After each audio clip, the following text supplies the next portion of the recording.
Somewhere between recorded history and forgotten truth, there are moments that refuse to make sense.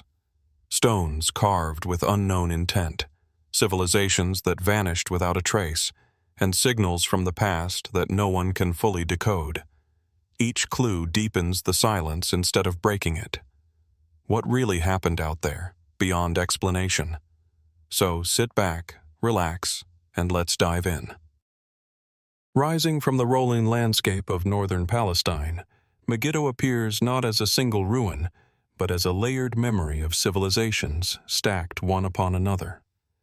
The site, known today as Tel Megiddo, sits quietly in the Jezreel Valley, a place where wind moves across ancient stones as if still carrying echoes of voices long gone.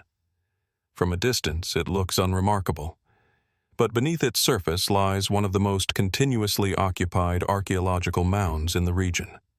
Excavations have revealed over 20 distinct layers of settlement, each representing a different chapter of human presence, stretching back to the 4th millennium BC. Fortified walls, gateways, storage rooms, and water systems emerge from the soil like fragments of a forgotten blueprint. Among the most striking discoveries is a sophisticated water tunnel carved deep into bedrock, designed to secure access to groundwater during siege conditions. It suggests a city that understood both engineering and survival at an advanced level for its time. Megiddo is mentioned repeatedly in ancient records, including Egyptian texts that describe military campaigns passing through the region. Its location made it a strategic crossroads between major ancient trade routes where armies, merchants, and cultures intersected. Over centuries, it became a place of repeated conquest and rebuilding, destroyed, then rebuilt again, as if the land itself refused to let go of human occupation. Yet history alone does not fully explain the sense of weight that seems to linger here. Why does one site contain so many abrupt transitions between destruction and renewal? Some archaeologists point to earthquakes, invasions, and shifting political powers as natural explanations. The stratigraphy supports a narrative of repeated collapse followed by reconstruction. Still, when standing at the edge of the ancient gates, it is difficult not to wonder about the human experience behind each layer. How many times life here was interrupted, and how many stories were never recorded at all. In later traditions, Megiddo became associated with apocalyptic imagery.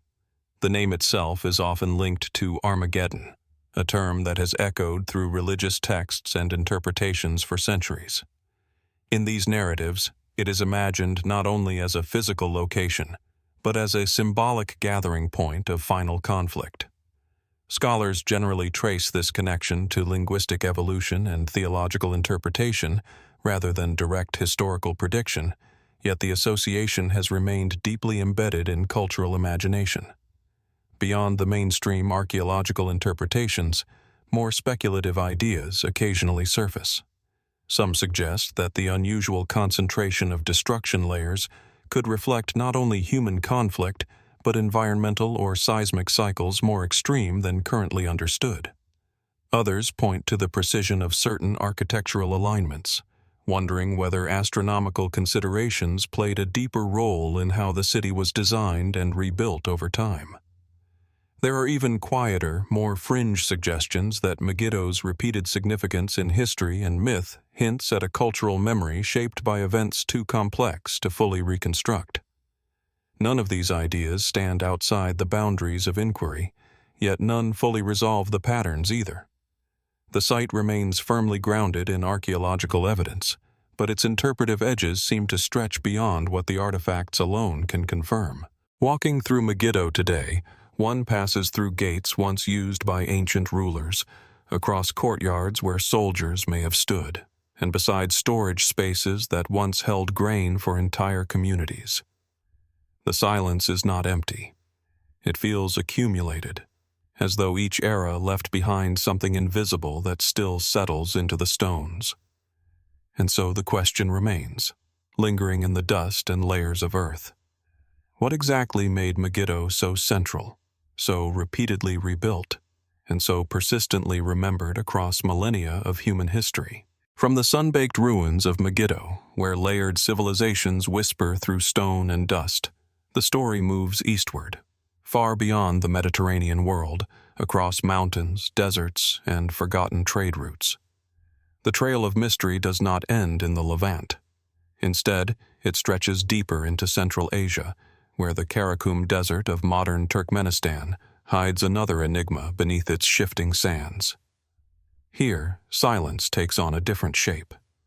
It is not the silence of ruins exposed, but of a world almost entirely reclaimed by the desert. This is Gonur Tepe. Seen from above, Gonur Tepe appears as a faint pattern of eroded earthworks and sun-bleached foundations, barely distinguishable from the surrounding wasteland. Yet beneath the surface lies one of the most remarkable archaeological discoveries of the 20th century, a sprawling Bronze Age complex dating back to roughly 2500 to 1600 BC. It is part of what scholars call the Bactria-Margiana Archaeological Complex, or BMAC, a civilization that once flourished along ancient river systems that have long since vanished. Excavated extensively by archaeologist Victor Sarianidi, Gonur Tepe revealed a city unlike anything expected in this remote desert basin. It contained monumental architecture, fortified walls, ceremonial centers, residential quarters, and an intricate network of water management channels. At its heart stood what appears to be a palace-temple complex, suggesting a society where political authority and ritual life were deeply intertwined. But what kind of civilization builds such complexity in a place now so desolate? The remains suggest careful planning. Streets and buildings are aligned with deliberate precision. Water had to be controlled, channeled, and preserved in an environment where survival depended entirely on engineering. Wells and canals hint at a mastery over scarce resources, as though the builders were engaged in a constant negotiation with an unforgiving landscape. Among the most striking discoveries are the burial sites. Tombs filled with finely crafted jewelry, seals, ivory objects, and ceremonial vessels suggest a society with pronounced social hierarchy and symbolic expression. Some graves contain objects that appear ritualistic in nature: fire altars, incense burners, and carefully arranged offerings. These elements have led some researchers to propose possible connections to early Indo-Iranian religious traditions, though such links remain debated and far from definitive. And yet, despite the wealth of material culture, one fundamental question persists: who exactly were these people? No written records have been recovered that can be confidently deciphered. No clear linguistic system has been identified. The civilization exists almost entirely through its material remains, as if it left behind everything except its voice. This absence creates an unusual kind of mystery, not one of lost artifacts, but of lost identity. Gonur Tepe's location also raises questions. Situated along what would have been ancient river channels feeding the Murghab Delta, it likely stood at a crossroads of interaction between Mesopotamia, the Iranian Plateau, and the Indus Valley civilization. Trade goods found at the site, carnelian beads, lapis lazuli, and shell ornaments, suggest long-distance connections spanning thousands of kilometers. Was Gonur Tepe a thriving hub in a wider network of Bronze Age exchange? Or was it something more isolated, developing its own distinct cultural system in parallel? Some scholars interpret Gonur Tepe as a major religious center, possibly devoted to fire-based rituals that later echo in Zoroastrian traditions. The presence of fire altars and carefully arranged ceremonial spaces fuels this interpretation. Others caution that similar architectural features do not necessarily imply ideological continuity, suggesting instead that fire, as a practical and symbolic element, could have held broad significance across many early societies. Then there are more speculative interpretations that drift beyond mainstream archaeology. Some propose that Gonur Tepe may have functioned as a seasonal ritual gathering site rather than a permanent city, its population swelling and shrinking with ceremonial cycles tied to celestial events or agricultural rhythms. Others suggest that its elaborate water systems and geometric layouts indicate a society deeply attuned to astronomical observation, embedding cosmic order into urban design. While these ideas remain unproven, they reflect an enduring attempt to explain why such a sophisticated complex emerged in such an unlikely environment. Even more intriguing is the question of its disappearance. By around 1600 BC, Gonur Tepe was abandoned. The reasons remain uncertain. Climate change is a leading explanation. Shifting river systems and increasing aridity may have made sustained habitation impossible. Yet the transition appears abrupt in the archaeological record. One layer of occupation gives way to silence, as though the city was gradually drained of life and never reclaimed. What happened to its people? Did they migrate, assimilate into neighboring cultures, or fragment into smaller, unrecorded communities? And if they moved on, what fragments of their knowledge, beliefs, and technologies traveled with them into the broader ancient world? Standing among the ruins today, there is little sound beyond the wind moving across broken mud-brick walls. The desert has softened the edges of everything, erasing straight lines and collapsing structures back into earth. Yet beneath that erosion lies something persistent, a sense that Gonur Tepe was once part of a larger story we are only beginning to reconstruct. And so the mystery remains suspended in the dust of Central Asia. Was Gonur Tepe simply a brilliant but isolated Bronze Age experiment in survival and ritual life, or a central node in a forgotten network of cultures whose connections we have yet to fully understand? From the windswept remains of Gonur Tepe, where an entire Bronze Age world seems to dissolve into desert silence, the trail of mystery shifts once again. Different landscapes, different civilizations, but a shared pattern begins to emerge. Cities rise in carefully chosen places, flourish with remarkable complexity, and then vanish, leaving behind structured stone and unanswered questions. As if humanity, again and again, wrote chapters of precision and meaning, only for the pages to be scattered by time. Now the narrative turns westward, back toward the ancient corridors of the Near East, into the arid expanses of southern Palestine. Here, the Negev desert stretches in muted tones of sand and rock, broken only by dry riverbeds that once carried seasonal water through a harsher but still life-sustaining environment.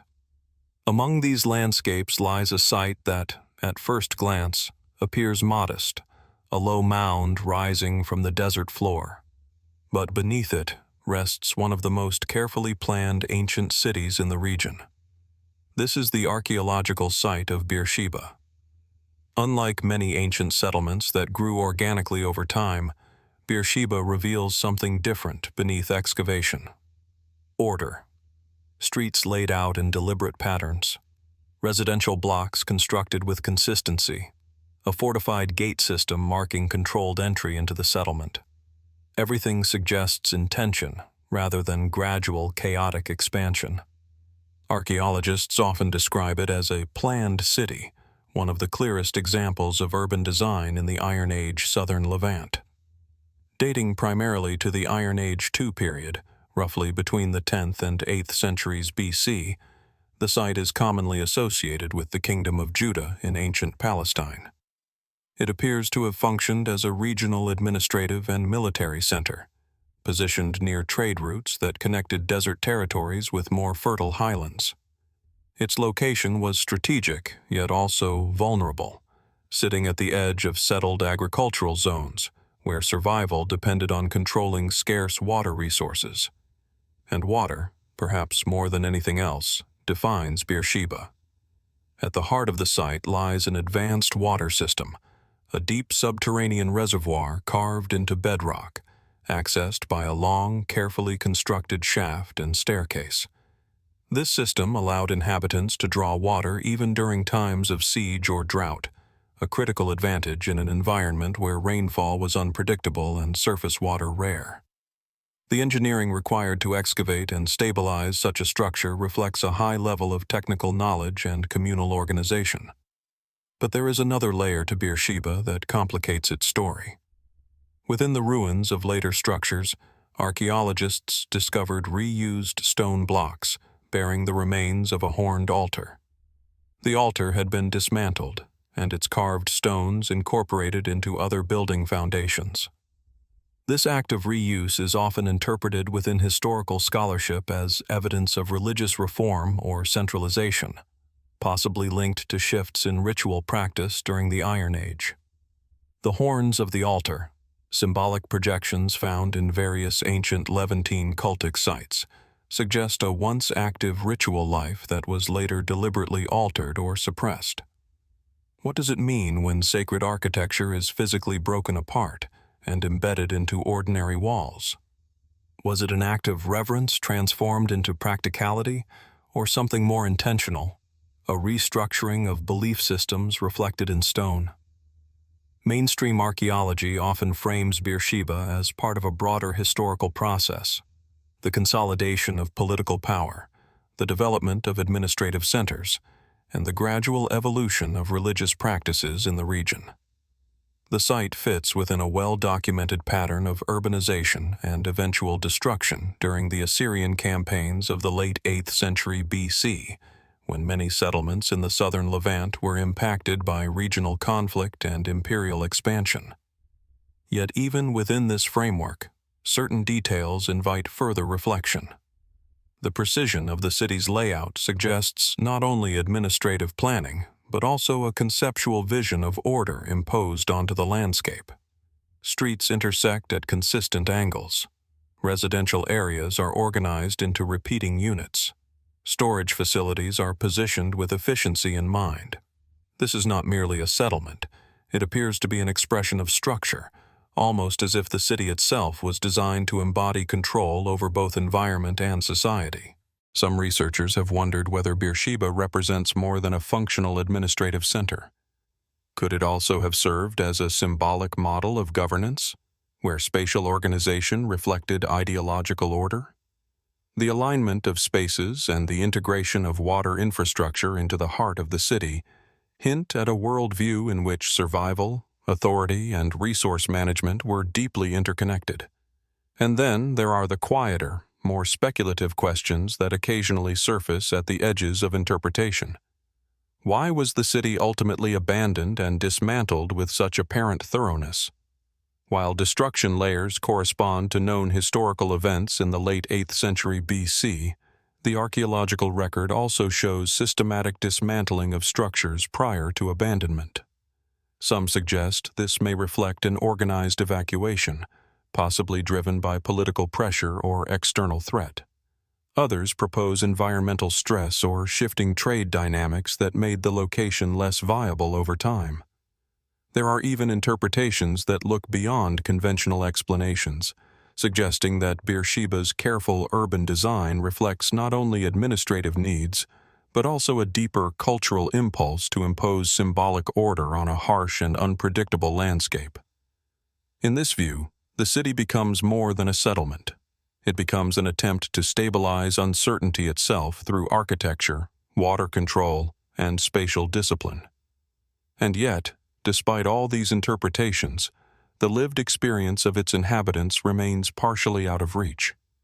We can trace their streets, measure their cisterns, and reconstruct their buildings, but the internal logic of their decisions, the fears, beliefs, and daily realities that shaped this carefully constructed space, remains elusive. Standing in the reconstructed outlines of Beersheba today, one is confronted by absence as much as presence. The geometry of the city is still visible, but the life that once animated it has long since disappeared. The silence here is structured, almost architectural in itself, as though the city's order outlasted its people. And so the question lingers in the dry air of the Negev. Was Beersheba simply a practical response to environmental and political pressures, or does its precise and deliberate design hint at a deeper understanding of space, order, and survival that we are only beginning to decode? From the carefully structured remains of Beersheba, where order was carved into desert survival itself, the path of this investigation moves further east once again, beyond the Levant, beyond the margins of settled empires, into the vast heart of Central Asia. Here, along the ancient routes that once connected the Mediterranean world with Persia, India, and China, lies a city that was once among the greatest in the world. Today, it is called Merv. Set within the harsh expanse of the Karakum Desert in modern Turkmenistan, Merv does not reveal itself easily. From a distance, it appears as scattered mounds of earth and broken silhouettes against a horizon of sand and wind. Yet beneath this quiet surface lies a palimpsest of cities, multiple layers of urban existence, each built upon the ruins of the last. Few places on Earth preserve such a continuous yet fragmented record of human ambition. Archaeologists describe Merv as one of the oldest and most significant oasis cities in Central Asia, with origins stretching back to at least the 3rd millennium BC. Over time, it evolved into a key hub along the Silk Road, linking east and west through trade, culture, and political influence. Its strategic position near the Murghab River Delta allowed it to thrive in an otherwise unforgiving environment, where life depended entirely on the management of water. And yet, Merv is not a single city. It is many cities layered together: Kala, Kala, Sultan Kala, and others, each representing different eras of expansion, conquest, and transformation. Together, they form a vast archaeological landscape that spans thousands of years of human occupation. Walking through its ruins today, one encounters massive earthen walls that once enclosed bustling urban centers. These fortifications, some stretching for kilometers, suggest a city that was repeatedly threatened and repeatedly rebuilt.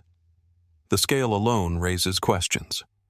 What kind of administrative and logistical systems were required to sustain such continuous reconstruction over centuries? At its height, particularly during the Islamic Golden Age under the Seljuk Empire, Merv was considered one of the largest cities in the world. Chroniclers described libraries, mosques, observatories, and markets filled with goods from distant lands. Scholars, poets, and scientists reportedly gathered here, making it a center of intellectual life as well as commerce. But beneath these well-documented layers of prosperity lies a more complex and less understood narrative.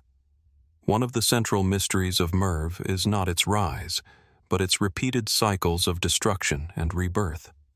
The city appears to have been conquered multiple times across its long history, by Alexander the Great's successors, by various Central Asian nomadic groups, by Arab armies in the 7th century AD, and later by the Mongol invasions in the 13th century AD. Each time, it was rebuilt. Each time, it regained significance. And yet, each reconstruction seems to carry subtle changes in layout, function, and emphasis. Why did Merv persist so stubbornly in the same location, despite repeated devastation? Was it simply geography, its oasis location making it too valuable to abandon? Or did deeper cultural and economic forces anchor it to the landscape in ways that transcended destruction? The city's water system offers one clue. Ingeniously engineered canals diverted water from the Murghab River, sustaining agriculture and urban life in the middle of the desert. This system required constant maintenance and coordination across generations. Some scholars suggest that control of water here was not merely practical, but also political, shaping the rise and fall of ruling powers who depended on it.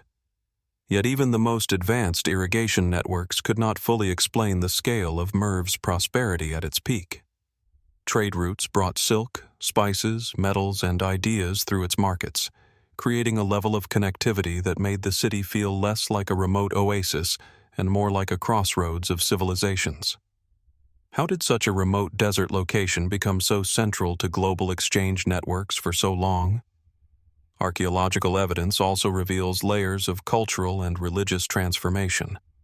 Zoroastrian fire temples, Buddhist monasteries, Christian communities, and later Islamic institutions all appear in the broader region's historical record. While not all of these are simultaneously present within Merv itself, their proximity reflects a broader cultural fluidity that characterized Central Asia for centuries. The city seems to have existed within overlapping worlds of belief and identity, absorbing and reflecting shifts in spiritual and political authority. And then there are the more enigmatic traces, features that resist easy categorization. Some excavations have revealed structures whose purposes remain uncertain. Vast platforms, unusual building alignments, and architectural remnants that do not neatly fit conventional categories of domestic, military, or religious use. While many of these can be interpreted within known frameworks, their concentration in certain areas has led some researchers to question whether parts of Merv served functions we do not yet fully understand. Was there a ceremonial or symbolic dimension to the city's layout that has been lost in the erosion of time? Or do these anomalies simply reflect the complexity of a metropolis that evolved over millennia, adapting continuously to changing rulers, beliefs, and technologies? Even the city's final decline raises difficult questions. By the 13th century AD, Merv was largely destroyed during the Mongol invasions, a catastrophe recorded in historical sources as both sudden and overwhelming. Contemporary accounts describe immense devastation, after which the city never fully recovered. And yet, some archaeological layers suggest partial habitation and attempts at reconstruction even after this period. Was its collapse truly final? Or did fragments of its urban life persist longer than the written record implies?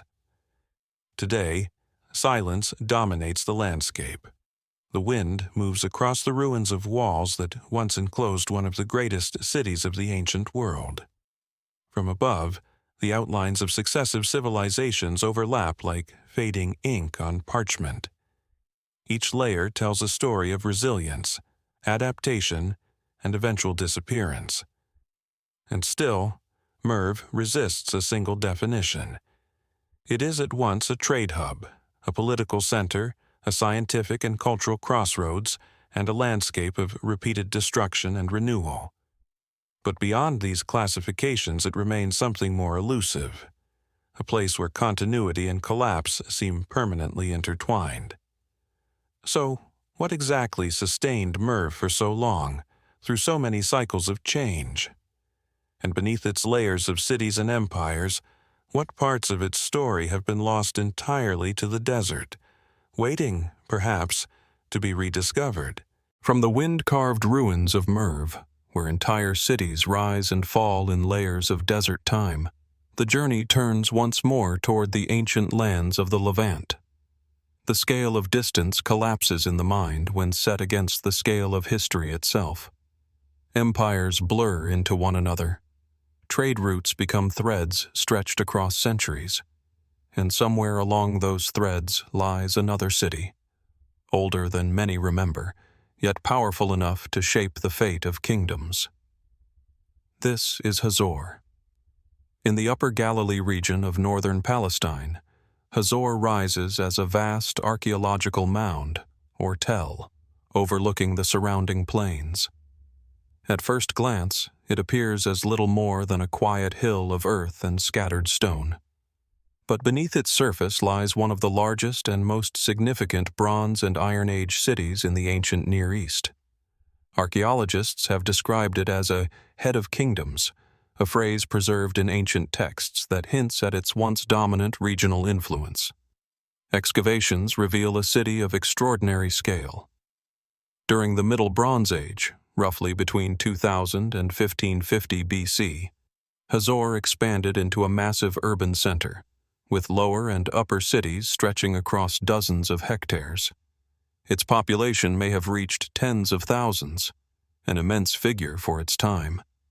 Fortified walls enclosed dense residential quarters, storage facilities, temples, and administrative structures.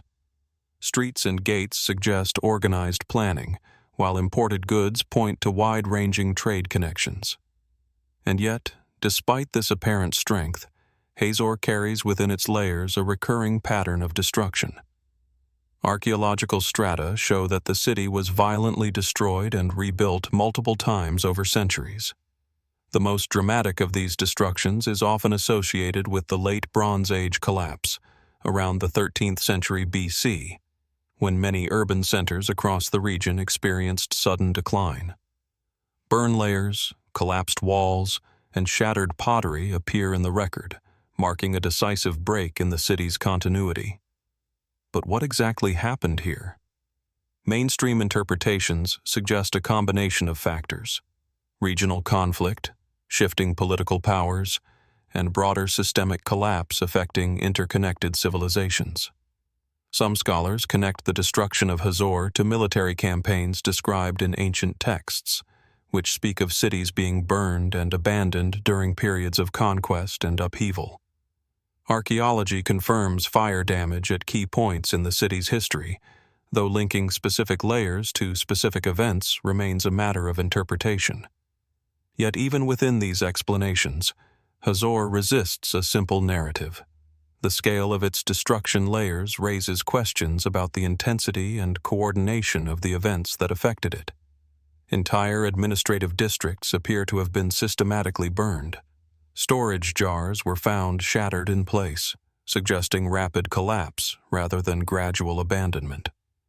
Was this the result of a single overwhelming event, or a series of conflicts unfolding over time in ways the archaeological record compresses into a single layer? Moving through the remains of the city today, one encounters the foundations of a massive palace complex in the upper city. Its layout suggests administrative authority and centralized control. Nearby, temples and cultic spaces indicate a strong ritual dimension to urban life. The coexistence of political and religious architecture within the same fortified zone hints at a society where governance and belief were deeply intertwined. And yet, some features remain difficult to fully interpret. Certain architectural elements appear unusually large or deliberately emphasized compared to surrounding structures. Massive stone blocks in gateways and walls suggest both defensive strength and symbolic projection of power. Was this purely practical fortification, or did the scale itself carry ideological meaning, an attempt to visually assert dominance over surrounding regions? In the lower city, residential areas reveal a different perspective. Here, everyday life unfolded in tightly packed homes, storage rooms, and courtyards. Archaeological finds include domestic pottery, tools, and remnants of food production. These traces suggest a highly organized urban society with established systems of trade, agriculture, and craft production. Yet the sudden interruptions in these layers, the burned floors, collapsed roofs, and abandoned spaces, hint at moments when ordinary life was abruptly cut short. One of the most debated aspects of Hazor is the nature of its final major destruction in the Late Bronze Age. Some researchers interpret the evidence as consistent with a violent military conquest, possibly involving large-scale burning. Others propose that internal rebellion, regional instability, or a combination of environmental and political stressors could have contributed to the city's downfall. And then there are interpretations that move beyond conventional frameworks, not as conclusions, but as attempts to grapple with unresolved patterns. Some suggest that Hazor's repeated cycles of destruction and rebuilding reflect not just historical events, but deeper structural vulnerabilities inherent in ancient urban systems of the region. Others propose that the city's prominence made it a symbolic target during periods of upheaval, where its destruction carried meaning beyond strategic necessity. In these views, Hazor becomes not just a city, but a stage upon which shifting powers repeatedly asserted themselves. There are also more speculative reflections that occasionally surface in discussions of ancient urbanism. Could certain destruction layers represent not single moments, but extended periods of abandonment punctuated by brief reoccupation? Could memory itself, oral tradition, myth, and cultural recollection, have shaped how later generations interpreted the remains they inherited. These ideas remain outside definitive archaeological consensus, but they reflect the complexity of reading deep time through fragmented evidence. What is clear, however, is that Hazor was never a static place. It changed repeatedly, politically, architecturally, and culturally, across centuries of occupation. Each rebuilding phase carries traces of adaptation, suggesting that its inhabitants were constantly responding to shifting realities in their environment and geopolitical landscape. And yet, despite this resilience, the city ultimately declined. By the Iron Age, Hazor's prominence had diminished significantly, and while it continued to be mentioned in historical contexts, it never regained its earlier scale or influence. The reasons for this long-term reduction remain partly uncertain, blending archaeological evidence with broader regional transformations that reshaped settlement patterns across Palestine. Today, the site rests in quiet fragmentation. Stone foundations trace outlines of former walls. Gateways open into empty space.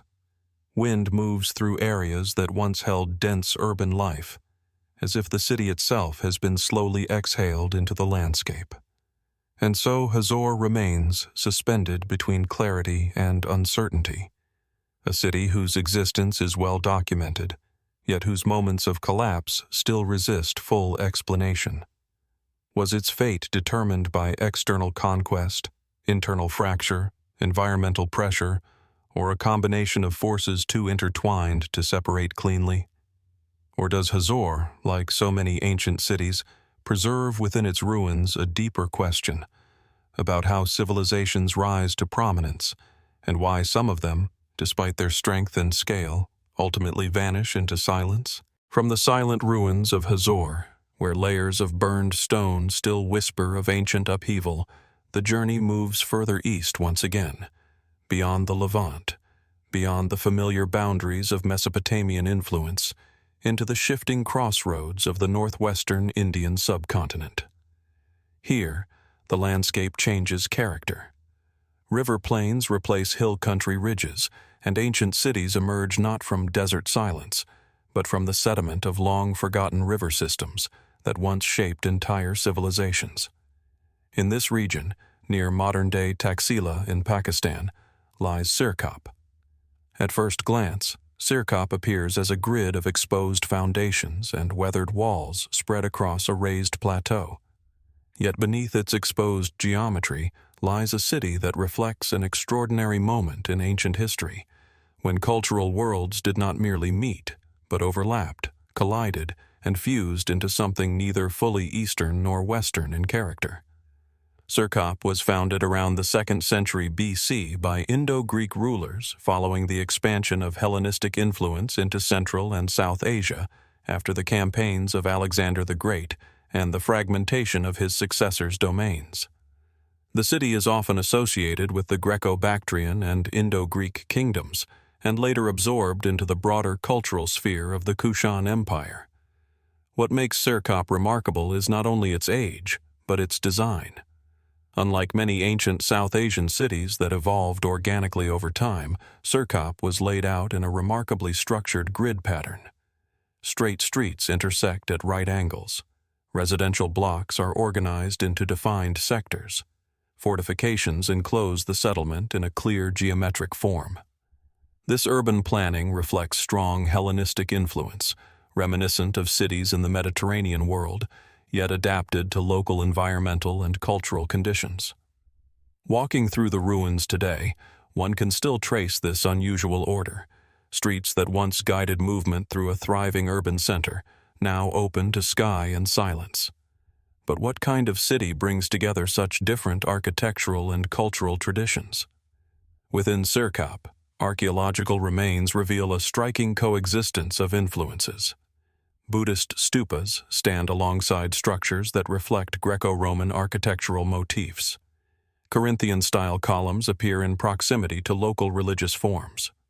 Coin finds depict rulers with both Hellenistic and South Asian iconography, suggesting a period of cultural hybridity where identities were not fixed, but fluid and evolving. This blending of traditions raises a deeper question.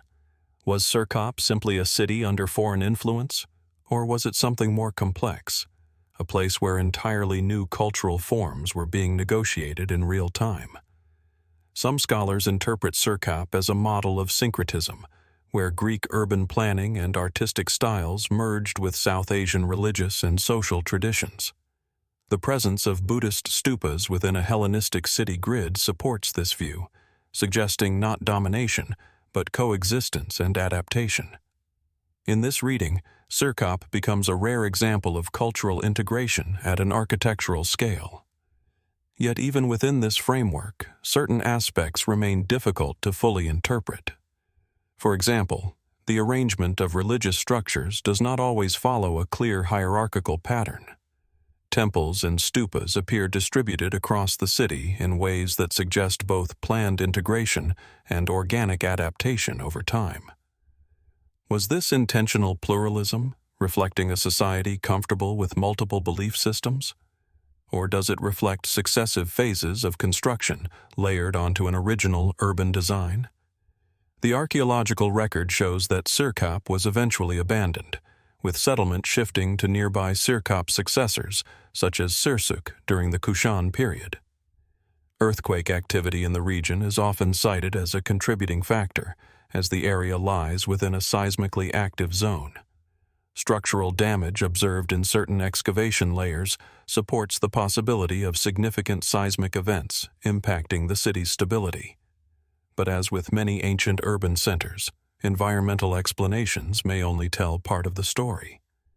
Trade route realignments, political transitions, and shifting economic centers likely played a role in the city's gradual decline. As regional power structures changed, Sirkap's position within broader networks of exchange may have weakened, leading to a slow reconfiguration of settlement patterns rather than a single moment of collapse. And yet, there are traces that continue to invite deeper reflection. Certain architectural features suggest phases of reconstruction that do not fully align with expected historical timelines. Some buildings appear modified multiple times, incorporating different stylistic elements within the same structure. This layering of design raises questions about how identity and authority were expressed through architecture over time. Was each phase a reflection of new rulers imposing their vision, or a continuous adaptation by a population negotiating changing cultural influences? Even more intriguing are the small, everyday artifacts found throughout the site: coins, pottery, figurines, that reflect a world deeply interconnected with distant regions. Greek inscriptions appear alongside local scripts. Artistic motifs blend Hellenistic realism with South Asian symbolic traditions. These objects suggest not isolation, but participation in a vast network of exchange stretching across continents. And yet, despite this connectivity, Sirkap remains partially silent. No single narrative fully explains how its cultural complexity functioned in daily life. We can observe its architecture, study its artifacts, and map its streets, but the lived experience of its inhabitants, their identities, beliefs, and perceptions of this hybrid world, remains elusive. Some speculative interpretations suggest that Sirkap may have functioned not merely as a city, but as a deliberate experiment in cultural governance, a place where different traditions were integrated into a single administrative framework. Others propose that its apparent hybridity was less intentional and more the result of gradual accretion, where successive waves of influence layered themselves onto an existing urban foundation without a unified guiding vision. There are also broader philosophical questions that emerge from Sirkap's existence. What does it mean for a city to belong to multiple cultural worlds at once? Can architecture itself become a medium through which identities merge and evolve? Or does such blending inevitably produce tensions that eventually lead to transformation or decline? Today, the ruins of Sirkap lie open beneath the sky, their geometric order still faintly visible against the passage of time. Stones that once formed precise boundaries now lie scattered, their original purposes softened by centuries of erosion. Yet the structure of the city remains legible enough to suggest intention, an attempt to impose order on a landscape of cultural convergence. And so the question remains, suspended in the silence of the Taxila Valley. Was Sirkap a harmonious fusion of civilizations, a transitional experiment in urban and cultural design, or something more uncertain still, an ancient city whose true identity can no longer be fully reconstructed from the fragments left behind? From the grid-patterned streets of Sirkap, where Hellenistic geometry and South Asian spirituality once shared the same dust, the journey moves again, northwest, back through mountain corridors and river valleys, toward a region where civilizations once converged at the edge of the known world. Here, in northern Afghanistan, near the meeting point of the Oxus River system, lies Ai-Khanoum. The site rests on a low, windswept plain where two rivers once shaped fertile corridors through an otherwise rugged landscape. Today, it is a field of broken columns, eroded foundations, and sun-bleached stone. But in antiquity, Ai-Khanoum stood as one of the most extraordinary expressions of cultural fusion in the ancient world, a Greek-style city built far beyond the traditional boundaries of the Mediterranean.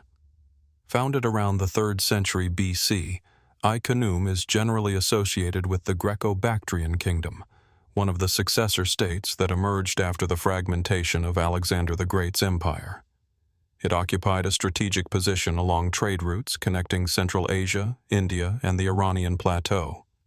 Through these routes flowed not only goods, but ideas, languages, and artistic traditions. At first glance, the city appears unmistakably Hellenistic in design. Archaeological excavations have revealed a carefully planned urban layout, including a gymnasium, a theater, administrative buildings, and residential quarters arranged along structured streets. The architecture incorporates classical Greek elements, columns, porticos, and inscriptions written in Greek language. Even philosophical texts found at the site reflect connections to Greek intellectual traditions, suggesting that education and cultural identity were actively maintained far from their geographic origins. And yet, Ai-Khanoum was not simply a transplanted fragment of the Mediterranean world. Beneath its Greek architectural framework lies a subtle and persistent adaptation to local realities. Building materials, decorative motifs, and certain religious practices suggest interaction with Central Asian and possibly early South Asian traditions. This blending creates a city that is neither fully Greek nor fully local, but something in between, a hybrid urban identity shaped by distance, trade, and cultural negotiation. What kind of society builds a Greek theater in the middle of Central Asia? The theater itself is one of the most striking features of the site. Its semicircular design follows classical proportions, yet its scale and construction reflect adaptations to local terrain and materials. Nearby, inscriptions in Greek describe philosophical maxims and moral reflections, suggesting that intellectual life was not only present, but actively cultivated. One famous inscription preserves sayings attributed to the Delphic tradition, raising questions about how deeply Greek philosophical identity persisted in such a remote frontier city. But Ai-Khanoum also contains elements that resist simple classification. A large palace complex sits near the river, its layout combining administrative functions with ceremonial spaces. Within its remains, archaeologists have found evidence of workshops, storage areas, and reception halls. The organization suggests a centralized authority, yet the blending of architectural styles hints at a flexible cultural framework rather than rigid imposition. Religious life at Ai-Khanoum remains one of its most intriguing aspects. While some structures resemble Greek-style temples, others do not fit neatly into known Hellenistic religious architecture. There are indications of local cult practices integrated into the urban environment, though their exact nature remains uncertain. Was this coexistence deliberate syncretism, or a gradual merging of traditions as Greek settlers interacted with indigenous populations over generations? Coins found at the site add another layer of complexity. They depict rulers with Greek inscriptions on one side, while occasionally incorporating local symbols on the other. This duality suggests an awareness of multiple cultural audiences. Was identity here a political tool, carefully constructed to maintain legitimacy across diverse populations? Ai-Khanoum's location further deepens the mystery of its existence. It lies far from the Mediterranean core of Hellenistic civilization, yet it maintained strong architectural and cultural continuity with it. How did ideas travel such distances in antiquity with such consistency? Was the city founded by a relatively cohesive group of settlers determined to preserve their cultural identity, or was it shaped over time by successive waves of influence and adaptation? Mainstream interpretations suggest that Ai-Khanoum functioned as a key administrative and cultural center of the Greco-Bactrian kingdom, serving as a bridge between East and West. Its strategic position along trade routes likely made it a hub of exchange, where merchants, scholars, and travelers from different regions encountered one another. Yet even within this framework, certain questions remain unresolved. The city appears to have been abandoned around the mid-2nd century BC. The reasons are still debated. Some scholars point to invasions by nomadic groups from the north, possibly related to the expansion of Central Asian steppe cultures. Others suggest internal political instability within the Greco-Bactrian kingdom, or shifts in trade routes that gradually diminished the city's importance. Archaeological evidence indicates signs of destruction and rapid abandonment in certain areas, but the full sequence of events is difficult to reconstruct. Was Ai-Khanoum violently destroyed, slowly deserted, or partially both over time? There are also more interpretive and speculative perspectives that arise when considering the city's unique character. Some researchers have wondered whether Ai-Khanoum represents an intentional experiment in cultural transplantation, a deliberate attempt to recreate a Greek urban identity in a distant land as a form of ideological continuity.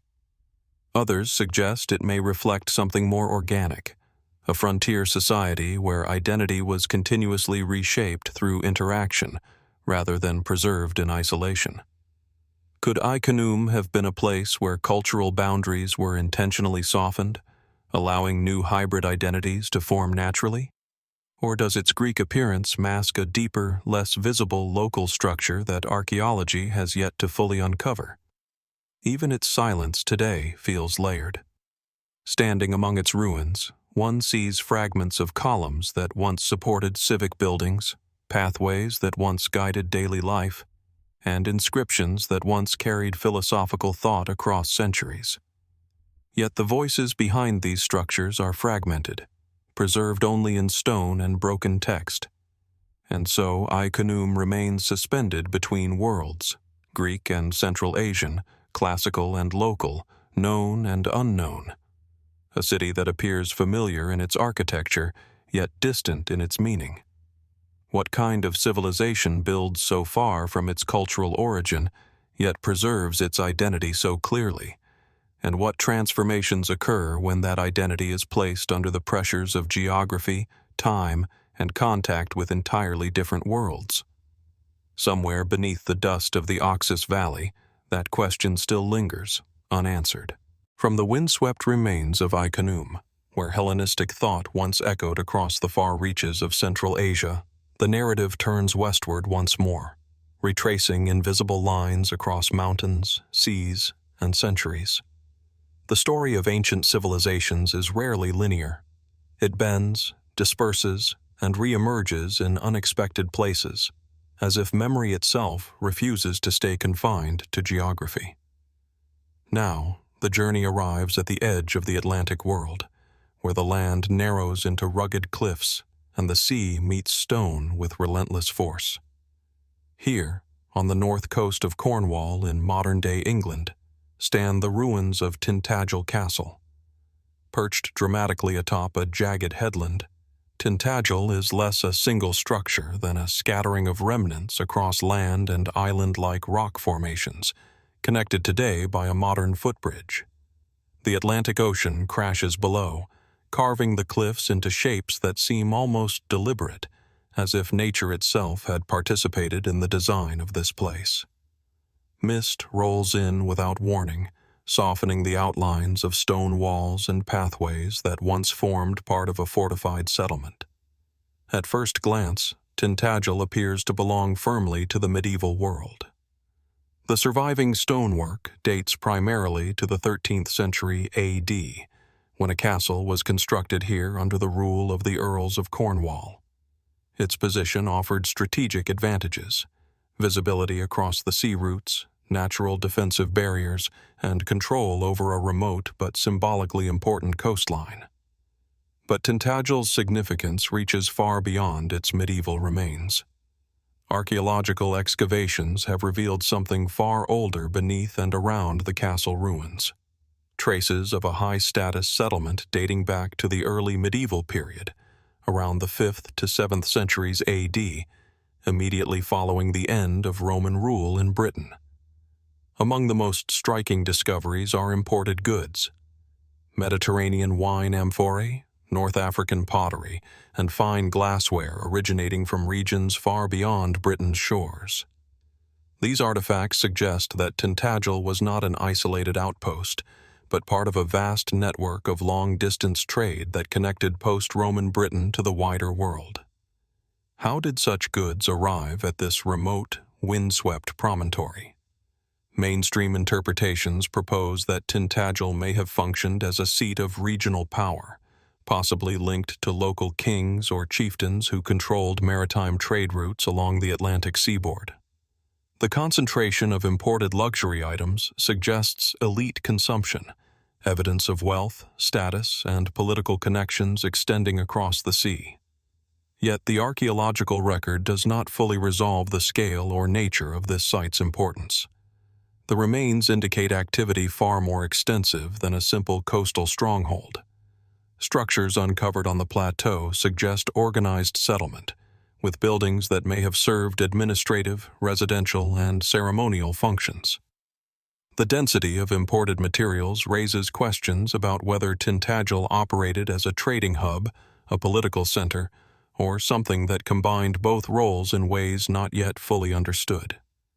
And then there is the deeper layer of Tintagel's identity, one that exists at the intersection of history and legend.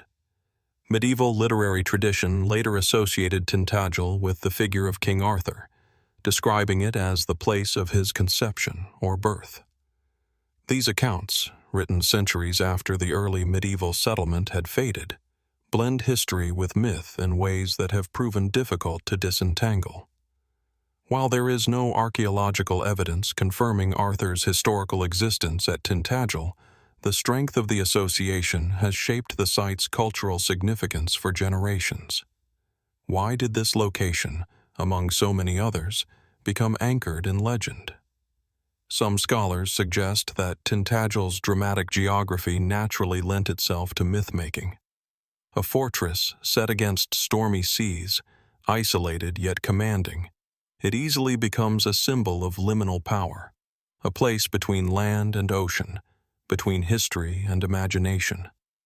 In such environments, stories often grow where certainty fades. Other interpretations focus more closely on the archaeological evidence itself. The presence of Mediterranean goods in post-Roman Britain has led to debates about the extent of continuity after the collapse of Roman administrative structures. Was Tintagel part of a surviving elite network that maintained connections with continental Europe and beyond? Or do these artifacts represent more fragmented, intermittent exchanges than a fully sustained system of trade? The truth may lie somewhere in between, though the details remain elusive. Even the construction history of the site raises questions. The later medieval castle, built in the 13th century AD, appears to have been designed with symbolic intent as much as military purpose.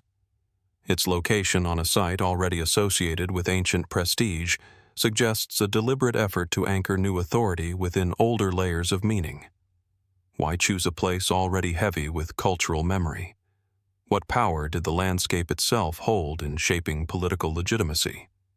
Walking through Tintagel today, one moves between fragmented stone walls, grassy platforms and sheer drops into the Atlantic below. The ruins are not continuous. They are scattered, requiring the mind to reconstruct what once existed. This fragmentation itself becomes part of the experience, an invitation to imagine structures that are no longer fully present. And imagination, at Tintagel, has always played a role alongside history.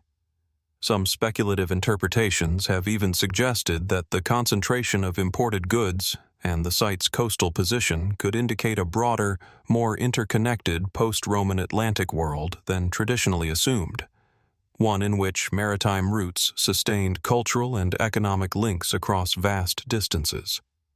While such ideas remain debated, they reflect ongoing efforts to understand how Britain fit into the shifting world after Rome's withdrawal.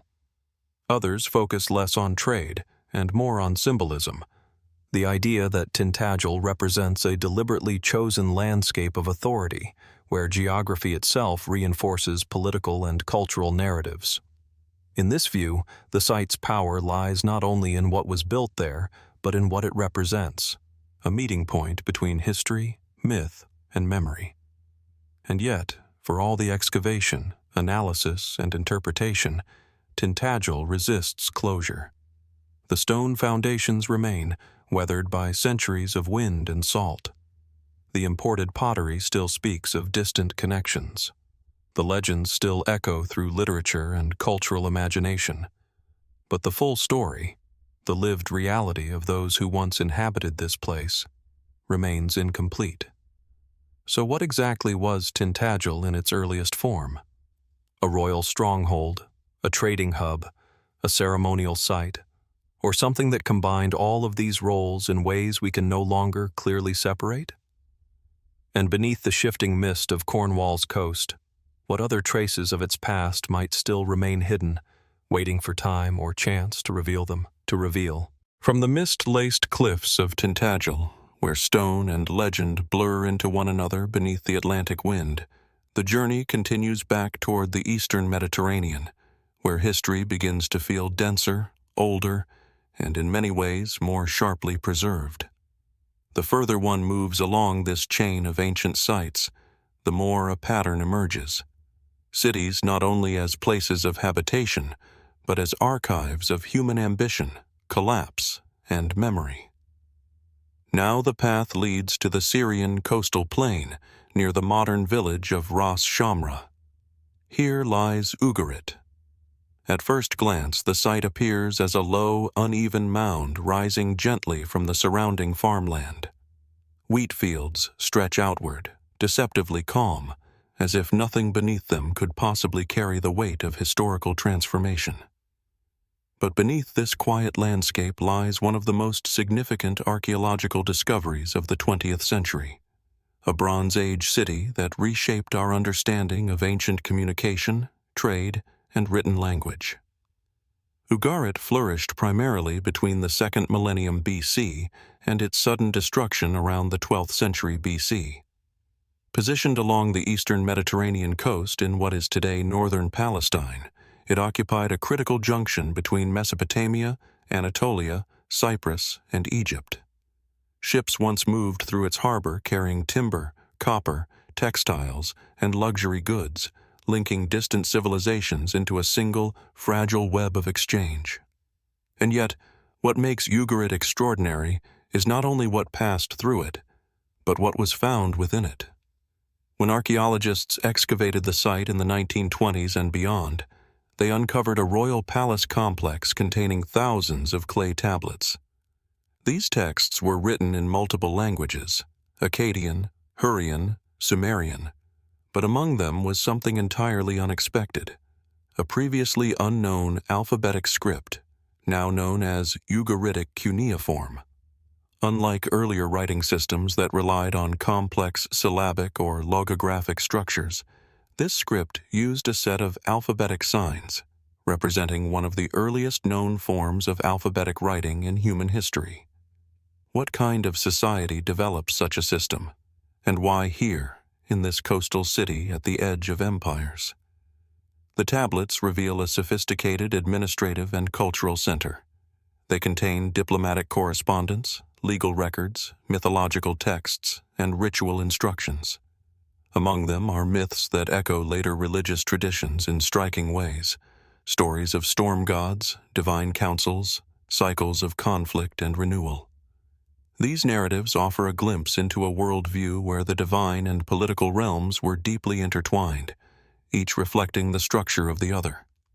But Ugarit's story is not defined only by what it produced. It is equally defined by how abruptly it ended.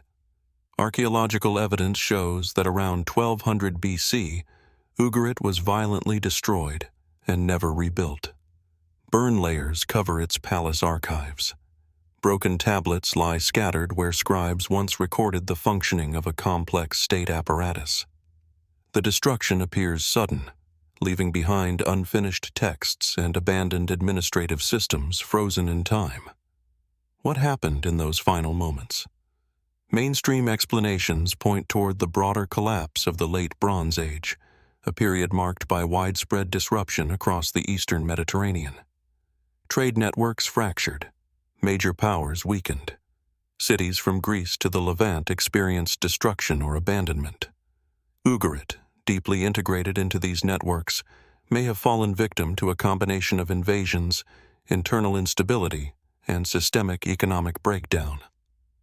Some ancient letters discovered at the site describe pleas for military assistance, suggesting that threats were already encroaching on the city before its final destruction. One such correspondence refers to approaching ships of enemies, though the identity of these attackers remains uncertain. Yet even within this broader historical framework, certain aspects of Ugarit's collapse remain difficult to fully explain. The speed of the destruction, combined with the preservation of administrative records mid-process, suggests an interruption so sudden that daily governance ceased almost instantly. Why was there no recovery, no rebuilding phase, no attempt to restore the city in its original location? Did environmental pressures compound the crisis in ways not yet fully understood, or did the political and economic systems supporting Ugarit collapse beyond repair? The city's archives also raise deeper questions about intellectual life in the ancient world. The coexistence of multiple languages within a single administrative system suggests a high degree of cultural integration. Scribes were trained in different linguistic traditions, and the palace functioned as a multilingual institution. Was this linguistic diversity purely practical, reflecting trade and diplomacy, or did it represent a more complex cultural identity that allowed multiple traditions to coexist within a single political framework? And then there is the Ugaritic alphabet itself. Its simplicity compared to other writing systems of the time has led some scholars to view it as a revolutionary development in the history of communication. Yet its adoption appears limited to the region and did not immediately replace older systems elsewhere. Why did such an efficient writing system not spread more widely at the time? Was it a local innovation that remained tied to specific administrative needs, or was its potential constrained by the collapse of the city that created it? Beyond the mainstream archaeological interpretations, more reflective and speculative ideas occasionally surface in discussions of Ugarit's significance. Some suggest that the city represents a moment of intense cultural compression, where trade, language, religion, and administration converged in a way that made it both highly advanced and structurally vulnerable. In this view, Ugarit's sophistication was inseparable from its fragility, dependent on external networks that, once disrupted, led to rapid collapse. Others focus on the mythological texts found in its archives, proposing that Ugarit preserved narrative structures that later influenced broader regional traditions. While direct lines of transmission remain debated, the presence of similar themes across ancient literatures raises questions about how stories travel, transform, and persist across centuries. There are even more abstract interpretations that see Ugarit not only as a city, but as a snapshot of a transitional moment in human communication, where oral tradition, early alphabetic writing, and imperial administration intersected for a brief period before being dispersed by historical upheaval. Today, the site is quiet. The palace walls no longer enclose royal administration. The harbor is gone, silted and reshaped by time. Only fragments of stone and clay remain, scattered across the ground like broken sentences from a language that still partially speaks. And so Ugarit lingers in a delicate balance between clarity and obscurity. We know what it was, yet not fully how it functioned in its final days. We can read its texts, yet not fully reconstruct the world that produced them. What, then, caused the sudden silence of a city that once connected so many worlds at once? And beneath its layers of burned archives and buried words, what other stories might still be waiting, unread, untranslated, and still quietly intact beneath the soil of Ras Shamra? From the burned archives of Ugarit, where entire worlds were preserved in clay only to be interrupted mid-sentence by catastrophe, the narrative shifts once more across the Mediterranean and into northwestern Europe. The distance is vast, but the underlying pattern persists. Great sites of human activity layered with time, each holding traces of decisions, conflicts, and disappearances that are only partially understood. Now the journey arrives in southern England, in the county of Dorset, where the land rises into a series of rolling chalk hills. Here stands Maiden Castle. From afar, it appears as a vast, undulating ring carved into the landscape, an enormous earthwork that follows the natural contours of the hill it crowns. There is no single structure, no towering stone architecture, only concentric banks and ditches that stretch across the terrain with quiet, overwhelming scale. In certain light, the earthworks resemble waves frozen in motion, as if the ground itself had been shaped by forces larger than human intention. Maiden Castle is one of the largest and most complex Iron Age hill forts in Europe. Its origins trace back to around 3000 BC as a Neolithic enclosure, later transformed and expanded during the Iron Age, particularly between 600 BC and the Roman conquest of Britain in the 1st century AD. Over centuries, it evolved from a simple enclosed space into a massive fortified settlement, reflecting repeated phases of construction, adaptation, and intensification. The scale of the earthworks is striking. Multiple ramparts encircle the hilltop, with steep ditches carved into chalk that would have required immense coordinated labor. Narrow entrances cut through the defenses, designed in a way that would have slowed and exposed any approaching force. From a strategic perspective, Maiden Castle dominates the surrounding landscape, offering wide visibility across valleys and distant ridges. But what kind of society invests generations of labor into reshaping an entire hill? Archaeological evidence suggests that Maiden Castle was not a single-purpose fortress, but a long-lived settlement. Excavations have uncovered roundhouses, storage pits, tools, and artifacts indicating domestic life within its walls. This was not merely a military site. It was a living community, shaped by both everyday existence and the constant presence of defense. And yet, the site carries a deeper tension within its layers. One of the most widely discussed episodes in its history is the evidence of violent conflict during the Roman period. Archaeological findings, including skeletal remains with trauma marks, suggest that the site may have experienced a significant confrontation around the time of Roman expansion into Britain. Ancient accounts describe campaigns in the region, and while the archaeological record does not provide a complete narrative, it does preserve signs of disruption and destruction. What exactly happened on this hill during those final phases of Iron Age occupation? Mainstream interpretations suggest that Maiden Castle fell during or shortly after Roman military advances into southern Britain in the 1st century AD. The change in material culture, combined with evidence of conflict, supports the idea of a transition from Iron Age autonomy to Roman control. Yet the details remain fragmentary. Was this a single decisive battle, or a gradual process of abandonment under pressure? Even earlier phases of the site raise questions that are harder to resolve. The transformation from a relatively simple Neolithic enclosure into one of the most elaborate hill forts in Europe suggests a long-term escalation in defensive architecture. Why did this escalation occur? Some researchers interpret it as evidence of increasing social complexity and competition among Iron Age communities. Others suggest that it may reflect shifting patterns of settlement, where larger fortified centers emerged as focal points for population and authority. But there is no single explanation that fully accounts for the intensity and scale of construction. The engineering itself invites further reflection. The earthworks were built not from stone, but from chalk and soil, materials that require constant maintenance to preserve their shape. This suggests that Maiden Castle was not simply built and left, but actively maintained across generations. Its form was likely in continuous dialogue with the community that inhabited it, changing as social needs and external pressures evolved. And yet, beneath this practical understanding, there remains a quieter set of questions. Why was such a visible, exposed hilltop chosen for such an extensive settlement? What symbolic meaning did elevation hold for the people who lived there?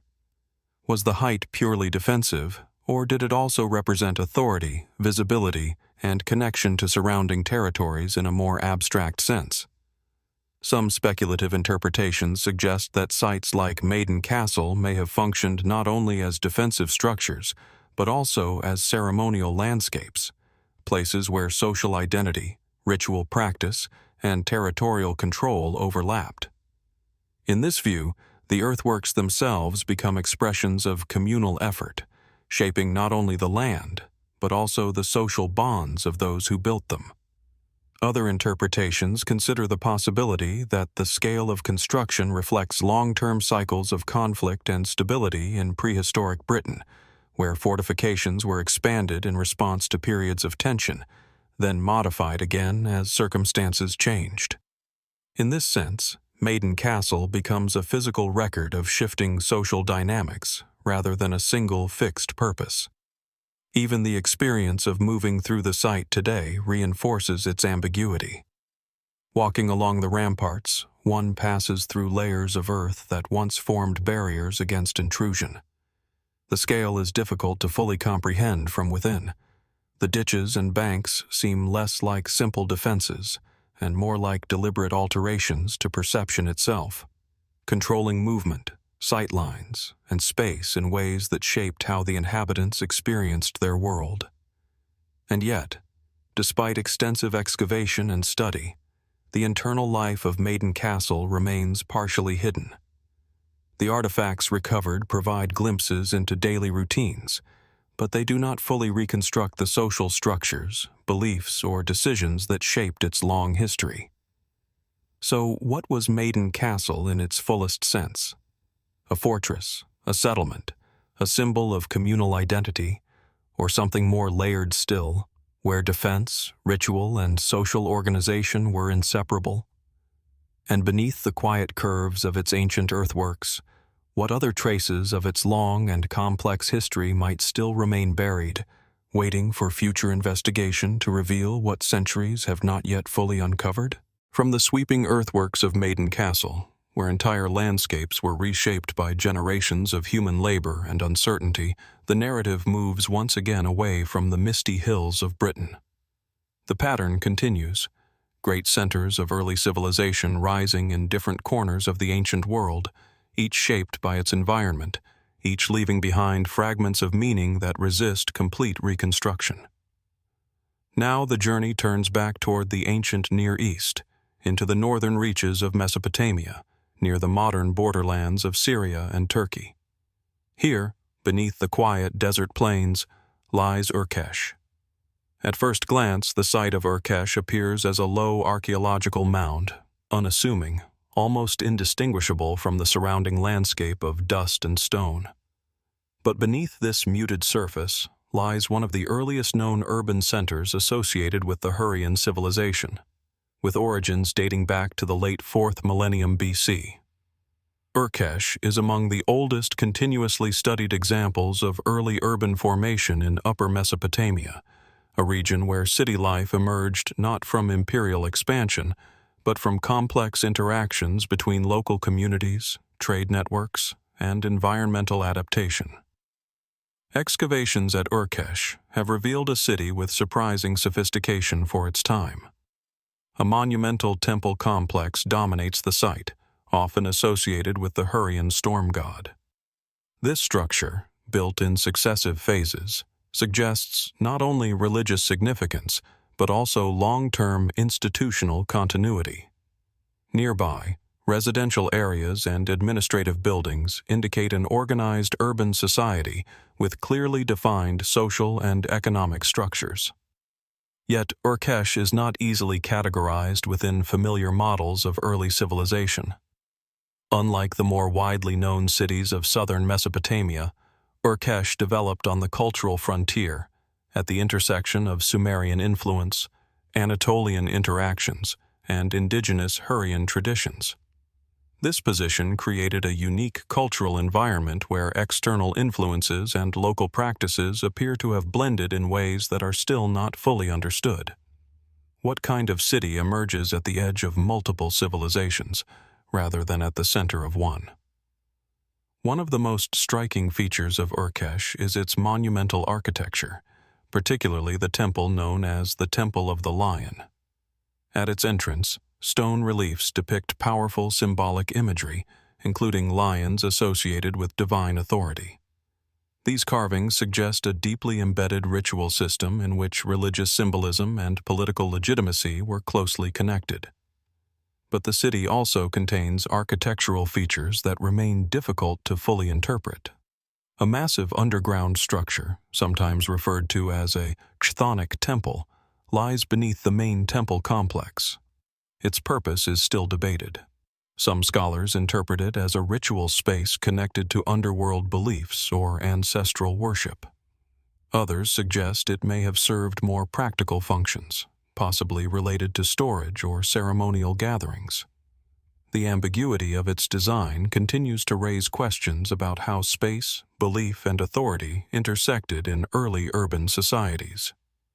Urkesh is also notable for one of the earliest known examples of royal inscriptions in the Hurrian world. These inscriptions refer to a king named Tupkish and his queen, Uknetum, offering rare glimpses into political structures that governed the city. The texts suggest a centralized authority, yet the broader archaeological record does not always align neatly with a fully hierarchical state model. Was Urkesh a centralized kingdom in the traditional sense, or something more fluid, a city-state where authority was negotiated through religious, economic, and kinship networks? The surrounding landscape adds another layer of complexity. Urkesh was situated near seasonal water sources that shaped its agricultural potential.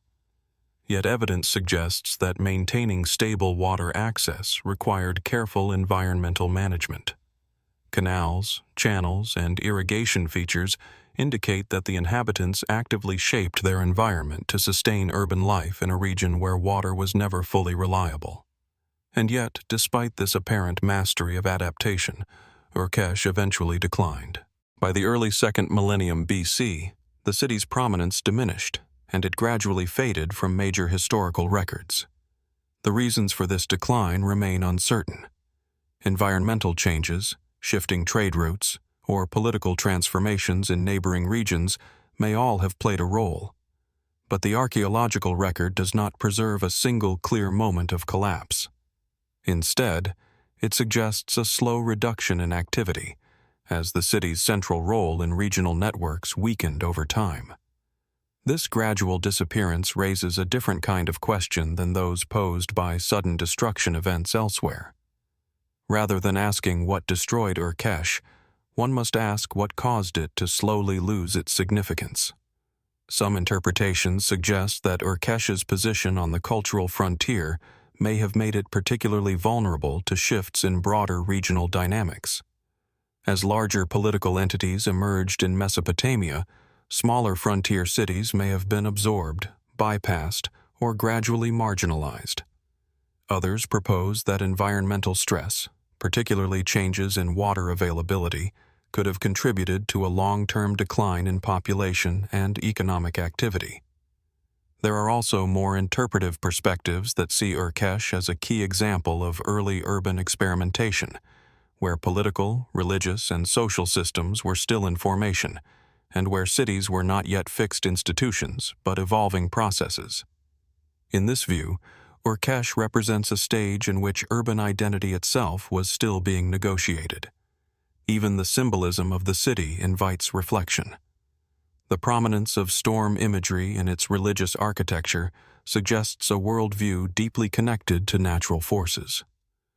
Storms in ancient Near Eastern thought often represented both destruction and renewal, forces that could devastate but also bring life-giving rain. Was Urkesh's religious structure shaped by an attempt to understand and mediate these forces? Or does it reflect a broader pattern of how early cities conceptualized their dependence on unpredictable environments? Today, Urkesh remains a quiet archaeological landscape, its structures partially buried, its meanings partially reconstructed.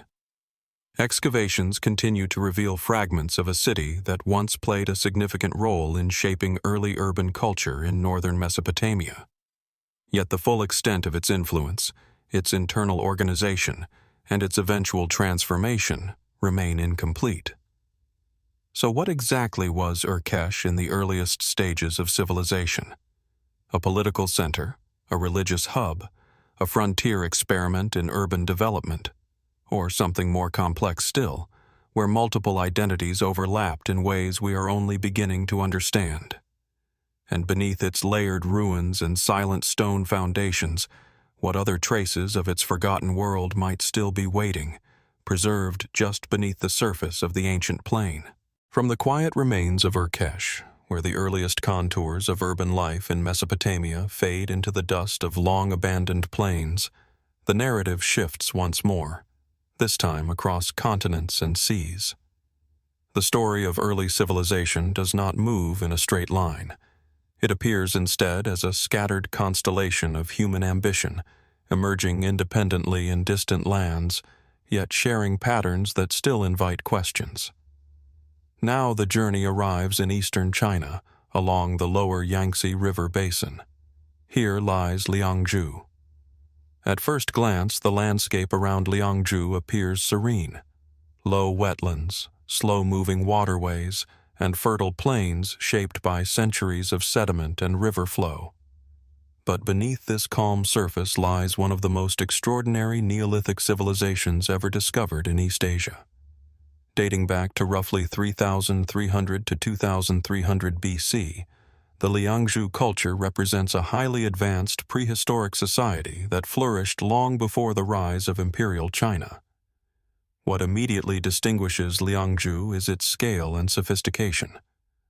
Archaeological discoveries reveal a carefully planned urban system, including large walled settlements, hydraulic infrastructure, ceremonial centers, and extensive burial sites. The most prominent of these is the ancient city site near modern-day Hangzhou, where massive earthen walls enclose a complex network of canals, residential zones, and ritual spaces. This was not a simple village culture. Liangzhu was a structured society with clear signs of social hierarchy, specialized craftsmanship, and centralized planning. And yet, much about it remains deeply enigmatic. One of the most striking achievements of Liangzhu is its hydraulic engineering system. Archaeologists have uncovered an extensive network of dams, levees, and canals designed to control water flow across the wetlands. These structures suggest an advanced understanding of environmental management, allowing the civilization to regulate floods and sustain agriculture in a region defined by seasonal water variation. How did a Neolithic society, without metal tools or later historical technologies, achieve such precise control over a complex hydrological landscape? The scale alone raises questions that remain only partially answered. Within Liangzhu's burial sites, another layer of mystery emerges. Tombs belonging to elite individuals contain highly refined jade artifacts, ceremonial objects carved with extraordinary precision. These include Kong tubes and Bai discs, objects whose symbolic meanings are still debated. The craftsmanship required to produce such artifacts implies a long tradition of specialized labor and symbolic thought. But what exactly did these jade objects represent? Mainstream interpretations suggest they were linked to ritual authority, possibly representing cosmological beliefs or social status. The repetition of specific forms across burial sites indicates a shared symbolic system, yet the precise meanings behind these shapes remain elusive. Were they representations of cosmic order, ancestral power, or something else entirely embedded in a now-lost belief system? Even more intriguing is the level of urban planning observed in Liangzhu's main settlement. The city appears to have been organized with remarkable intentionality. Large earthen walls define its boundaries, while internal divisions suggest distinct functional zones. Ritual areas are separated from residential spaces, and waterways are integrated into the urban layout in ways that suggest both practical and symbolic purposes. This raises a fundamental question. What kind of social organization was required to coordinate such large-scale planning in a Neolithic context? Mainstream archaeological interpretations suggest that Liangzhu was a complex chiefdom or early state-level society, with centralized authority capable of mobilizing labor for large infrastructure projects. The coordination of water systems, construction of walls, and production of elite goods implies strong social stratification and administrative control. Yet the absence of a fully developed writing system complicates this picture. Without written records, much of Liangzhu's internal structure must be inferred from material remains alone. This leaves room for multiple interpretations. Some scholars suggest that social organization may have been more decentralized than the monumental architecture implies, relying instead on ritual authority or shared cultural practices to coordinate large-scale projects. Others propose that Liangzhu represents a different developmental path, one in which complex urban systems emerged without the need for written administration, relying instead on oral tradition, ritual authority, and specialized knowledge networks. And then there is the question of its disappearance. Around 2300 BC, Liangzhu culture abruptly declines. Settlements are abandoned, construction ceases, and the once complex hydraulic systems fall into disuse. The reasons for this collapse remain one of the most debated aspects of the site. Environmental explanations are often considered first. Geological and paleo-environmental studies suggest that climate fluctuations, flooding events, or changes in river dynamics may have disrupted the carefully balanced water management system that sustained Liangzhu's agriculture. If true, then the very system that enabled its rise may also have contributed to its vulnerability. But the archaeological record does not present a single clear moment of destruction. Instead, it suggests a relatively rapid abandonment across multiple sites, leaving behind infrastructure that was never reoccupied or restored. Was this a sudden environmental crisis, or a more complex sequence of events involving social stress, resource imbalance, and regional transformation? Some speculative interpretations suggest that Liangzhu may have experienced internal restructuring before its decline, perhaps shifts in political authority or social cohesion that weakened its ability to maintain large-scale infrastructure. Others consider whether external interactions with neighboring cultures may have influenced its trajectory, though direct evidence for such interactions remains limited. There are also broader interpretive questions that arise when considering Liangzhu within the global pattern of early civilizations. It emerges independently of Mesopotamia, Egypt, or the Indus Valley, yet displays comparable complexity in terms of urban planning, social stratification, and symbolic systems. Why do such complex societies arise in different parts of the world at roughly similar stages of human development? Is this convergence the result of shared environmental pressures, cognitive development, or something still not fully understood? Even the symbolism of jade continues to provoke reflection. Across Liangzhu culture, jade appears not as a material of decoration alone, but as a medium of meaning. carefully shaped, preserved, and placed within burial contexts. Its durability suggests permanence, yet its meanings remain partially inaccessible. What did it signify to those who lived within this world? Authority, spirituality, cosmology, or something that no longer fits neatly into modern categories? Today, the remains of Liangzhu lie partially submerged in wetlands and buried beneath layers of sediment and time. Some structures have been reconstructed or preserved, offering glimpses into a highly organized prehistoric society. But much of its world remains hidden beneath the ground, its full structure still only partially revealed. And so, Liangzhu remains suspended in a delicate balance between clarity and uncertainty. A civilization of remarkable achievement whose origins we can trace, but whose deeper logic still resists complete understanding. What forces allowed such a complex society to emerge in Neolithic China, and what combination of changes caused it to fade so abruptly from the archaeological record? And beneath the quiet waters of the Yangtze Basin, what other fragments of this forgotten world might still remain, waiting for time and discovery to bring them back into view? From the submerged landscapes of Liangzhu, where a forgotten Neolithic civilization once mastered water and vanished beneath shifting environmental forces, the narrative turns once again across vast distance and time. The patterns continue to echo complex societies rising with precision, only to recede into silence that history struggles to fully decode. Now the journey moves to the northern edge of Ireland, into County Armagh. Here, rising gently from the green landscape, lies Navan Fort. At first glance, it appears almost unremarkable. A broad, grassy mound surrounded by rolling fields, its contours softened by centuries of weather and vegetation. There are no towering stone walls, no visible grandeur of masonry or monument. And yet, beneath this quiet surface lies one of the most important ceremonial complexes in ancient Ireland, a site deeply woven into early Irish mythological tradition. Navan Fort, known in Irish as Imain Macha, was a major ceremonial center during the Iron Age, with activity concentrated around the 1st centuries BC and into the early centuries AD.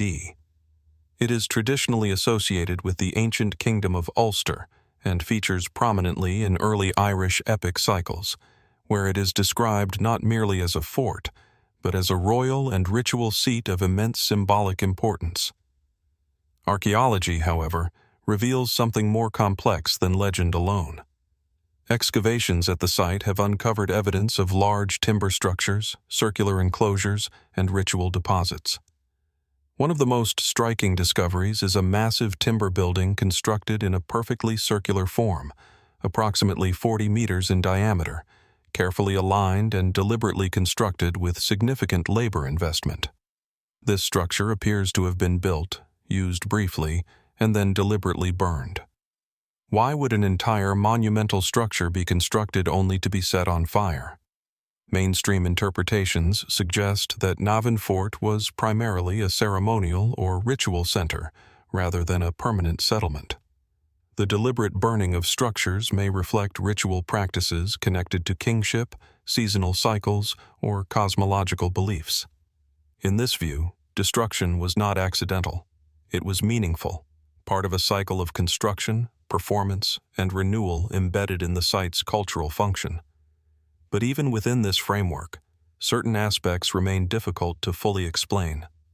The scale of labor involved in constructing the timber structures suggests a highly organized society capable of mobilizing large groups of people.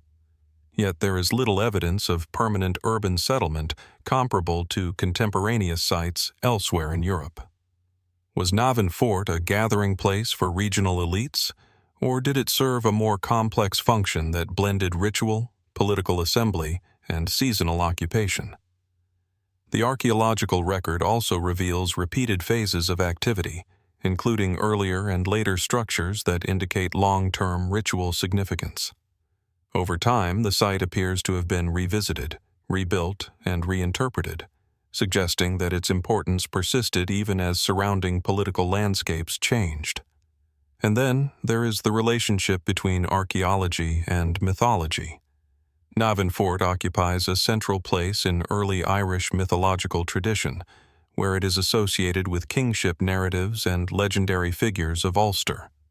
These texts describe it as a seat of power, a place where sovereignty was symbolically enacted and contested. While myth and archaeology do not always align directly, the overlap between narrative tradition and physical evidence at Navan Fort raises intriguing questions. Did oral tradition preserve memory of real ritual practices, or did later storytelling project meaning onto an already ancient and enigmatic landscape?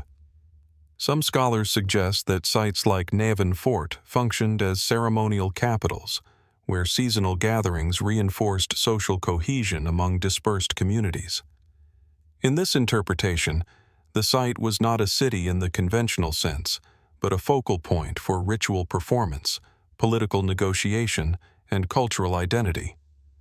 Others propose that the deliberate destruction of structures, particularly the burning of the large circular building, may reflect symbolic acts tied to concepts of sovereignty.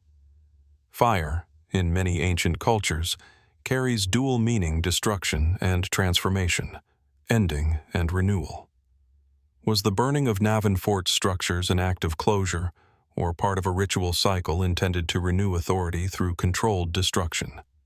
Yet there are still unresolved questions that resist simple categorization. The precision of construction suggests planning and shared knowledge of architectural principles, yet the absence of continuous occupation leaves gaps in understanding how such knowledge was maintained and transmitted. If Navan Fort was not a permanent settlement, how were these large-scale projects coordinated across generations? Even the landscape itself seems to participate in the mystery. Navan Fort sits within a broader complex of ancient sites in the region, including other earthworks and ritual locations that suggest a landscape shaped by cultural memory rather than isolated construction. Was this entire region once part of a coordinated ceremonial system?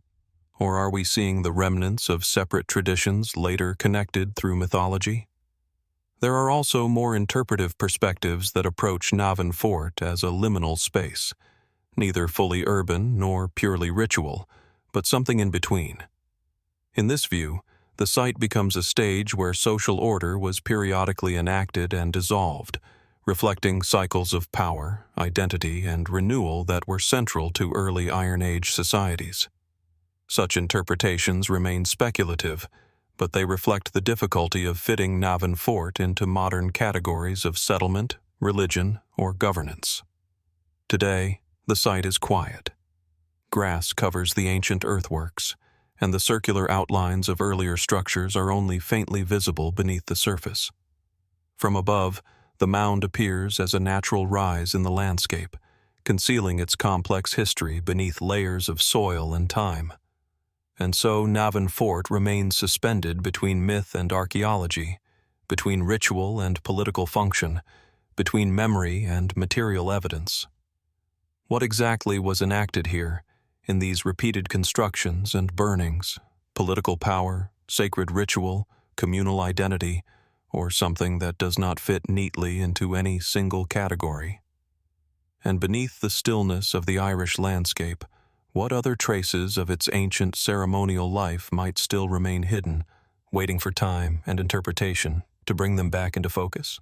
From the quiet earthworks of Navan Fort, where ritual and memory seem to blur beneath layers of grass and time, the journey moves once again across continents and centuries. Each site in this unfolding path has revealed a different expression of human meaning: cities, sanctuaries, ceremonial landscapes, each leaving behind fragments that refuse to fully resolve into certainty.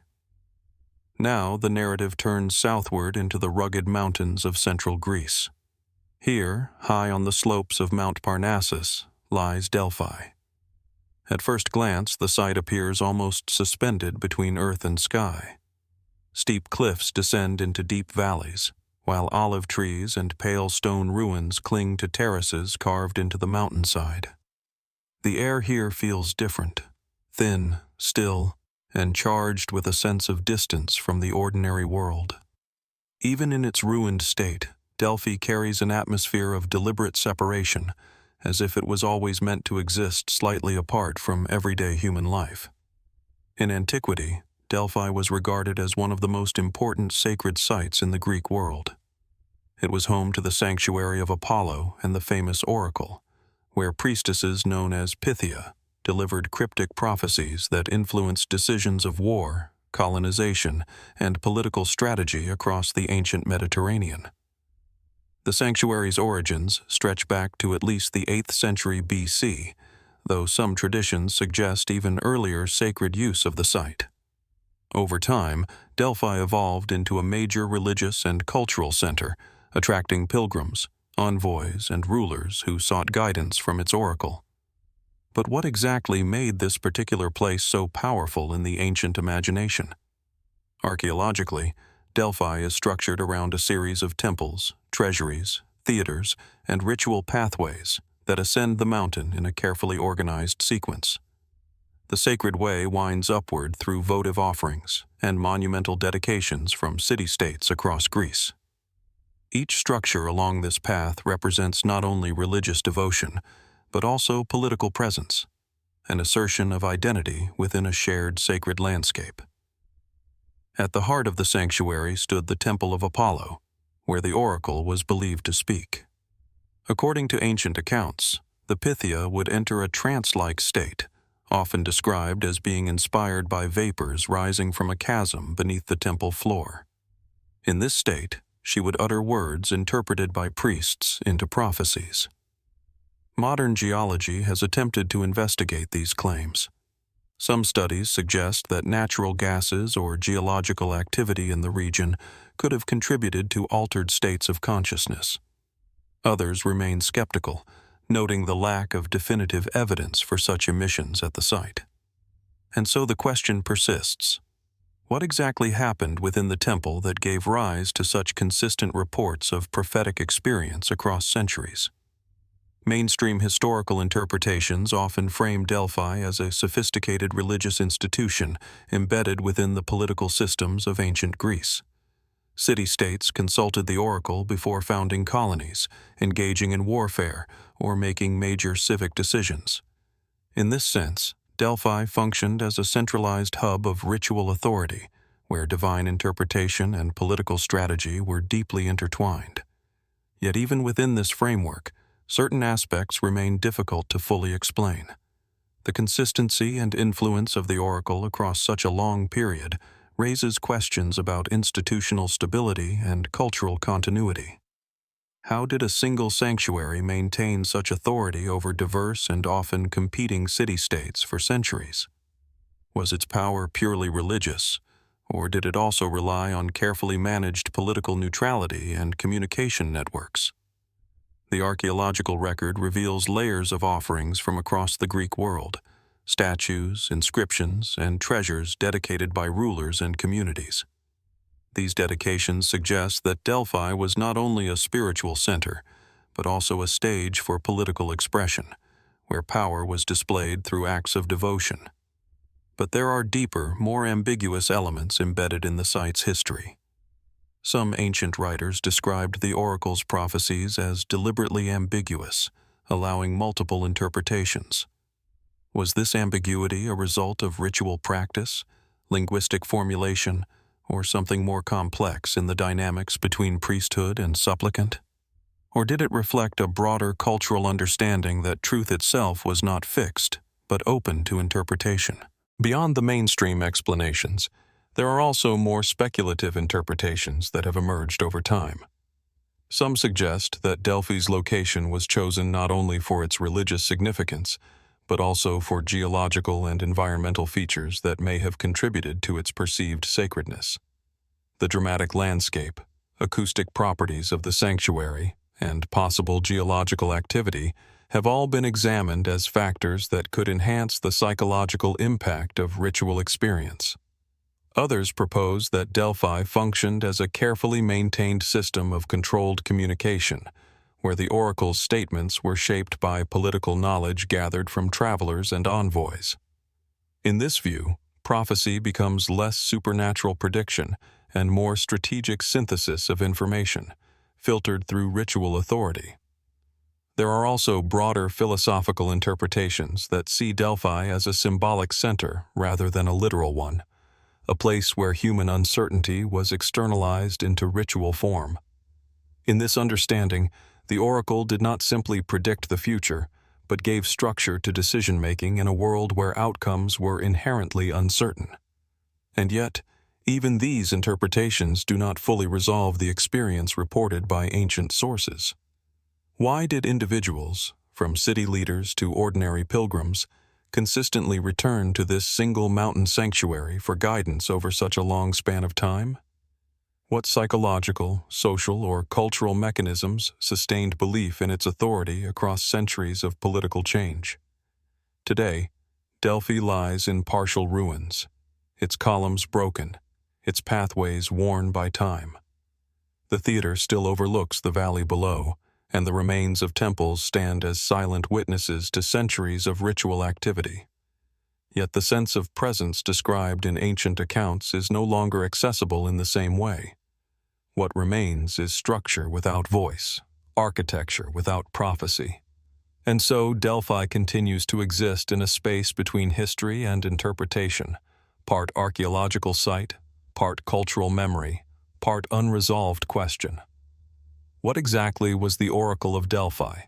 A religious institution, a political information system, a psychological phenomenon, or something that combined all of these in ways we are still unable to fully reconstruct? And beneath the silence of Mount Parnassus, what other layers of meaning might still be hidden within the stone, waiting for time or understanding to reveal what once spoke so loudly to the ancient world? From the quiet ruins of Delphi, where prophecy and uncertainty once shaped the decisions of entire civilizations, the journey moves once again beyond the Mediterranean world. The thread of inquiry stretches further east, across continents, deserts, and mountain ranges, into a landscape where history itself seems carved into wind and stone. Now the narrative arrives in northwestern China, at the edge of the vast Taklamakan Desert. Here lie the Gaochang Ruins. At first glance, the site appears as a cluster of earthen walls and collapsed structures rising from an arid plain. The surrounding desert is immense and quiet, its silence broken only by wind that moves across sand and broken brick. Yet within these ruins once stood a thriving city, one that existed for over a millennium, adapting to shifting empires, trade routes, and cultural transformations along the Silk Road. Gaochang, also known in some historical records as Karakoja, was founded around the 1st century BC and remained active until its final abandonment in the 14th century AD. Positioned near the eastern edge of the Tarim Basin, it served as a crucial hub connecting China, Central Asia, Persia, and beyond. Caravans passed through here carrying silk, ceramics, manuscripts, and ideas, weaving Gaochang into one of the most important cultural intersections of its time. But what remains today is only the skeletal outline of that long history. The city was built with remarkable precision. Massive, rammed earth walls enclose a rectangular urban layout divided into inner and outer cities. Within these boundaries, archaeologists have identified remnants of temples, administrative buildings, residential quarters, and storage facilities. The scale suggests not a temporary settlement, but a long-standing urban center with organized governance and sustained economic activity. And yet, beneath this structural clarity lies a deeper uncertainty. Gaochang was not ruled by a single uninterrupted cultural tradition. Over its long history, it came under the influence of various powers, including early Chinese dynasties, local kingdoms, and later Buddhist polities that flourished along the Silk Road. Each phase left its imprint on the city's architecture, religion, and administrative systems. This layering raises an important question. How does a city maintain continuity while constantly changing identity? Among the most significant discoveries at Gaochang are Buddhist temple remains and murals that reflect the spread of religious traditions along trade routes. Monastic complexes suggest that Gaochang was not only a commercial hub, but also a center of spiritual transmission, where ideas traveled alongside goods. Manuscripts found in nearby regions, written in multiple languages and scripts, further reinforce this image of a cosmopolitan crossroads. Yet even as Buddhism became prominent in later periods, traces of earlier belief systems and administrative structures persist within the archaeological record. This coexistence of cultural layers does not form a simple progression, but rather a complex overlap of influences that resist linear interpretation. What kind of society exists when multiple belief systems and political frameworks occupy the same space over centuries? Mainstream historical interpretations describe Gaochang as a strategic oasis city whose importance derived from its location along Silk Road routes. Its prosperity was tied to trade networks that linked East Asia with Central Asia and the Mediterranean world. When these networks shifted or declined, the city's economic foundation weakened, eventually contributing to its abandonment. However, the timeline of Gaochang's decline is not entirely straightforward. The city experienced multiple phases of destruction and reconstruction, particularly during periods of regional conflict and shifting imperial control. In the 14th century AD, Gaochang was ultimately abandoned, likely due to a combination of political instability, environmental pressures, and changes in trade routes that bypassed the region. But the archaeological record does not present a single, clean moment of collapse. Instead, it suggests a gradual withdrawal, with different parts of the city being used, repurposed, and eventually deserted over time. Why did such a significant urban center fade slowly rather than fall abruptly? Some researchers point to environmental changes in the Tarim Basin, including desertification and shifting water sources, which may have made sustained habitation increasingly difficult. Others emphasize geopolitical transformations, particularly the rise and fall of regional powers that altered trade dynamics across Central Asia. Yet there are also more interpretive perspectives that attempt to understand Gaochang not only as a city, but as a node in a vast cultural system. In this view, Gaochang was never isolated. It existed as part of a constantly moving network of people, goods, and ideas. Its identity may have been less fixed than fluid, shaped by the continuous arrival and departure of travelers, monks, merchants, and administrators. If this is the case, then what we call Gaochang may represent not a single cultural entity, but a shifting accumulation of overlapping worlds. Even the city's physical construction reflects this sense of adaptation. Rammed earth architecture allowed for rapid building and rebuilding, suggesting a city designed for flexibility in a volatile environment. Walls could be repaired, expanded, or reshaped as needed. This adaptability may have been essential in a region where political and environmental conditions changed repeatedly over centuries. And yet, despite this adaptability, the city eventually ceased to function. Today, the ruins stand exposed under an open sky, their geometric outlines still visible against the desert floor. From above, the city's structure remains legible, an orderly grid preserved in eroded earth. But at ground level, the experience is different. Walls dissolve into fragments, streets fade into sand. The sense of a once living city becomes difficult to fully reconstruct. What remains is both presence and absence at the same time.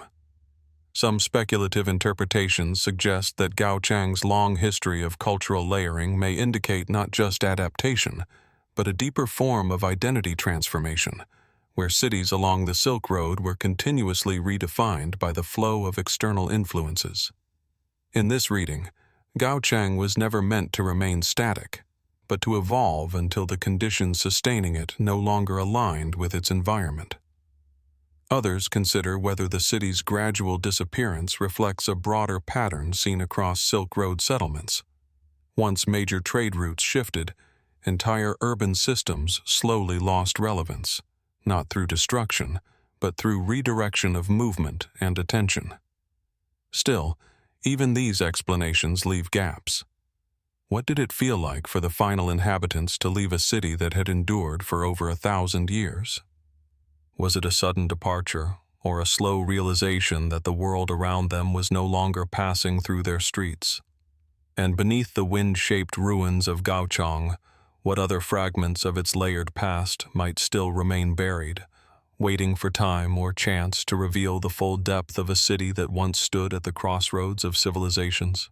From the wind-carved ruins of Gaochang, where entire centuries of Silk Road movement seem to have dissolved into desert silence, the narrative shifts once more, this time across vast distances of sea and time. The thread of human settlement does not move in straight lines. It breaks, resurfaces, and reappears in unexpected places, often frozen at the exact moment when life stopped continuing forward. Now the journey crosses into the Aegean, to the southern edge of the volcanic island of Santorini. Here lies Akrotiri. At first glance, the site is unlike most ruins in the ancient world.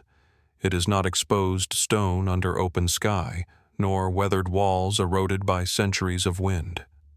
Instead, Akrotiri exists as a carefully preserved excavation, partially sheltered, where entire streets, buildings, and urban spaces emerge from layers of hardened volcanic ash.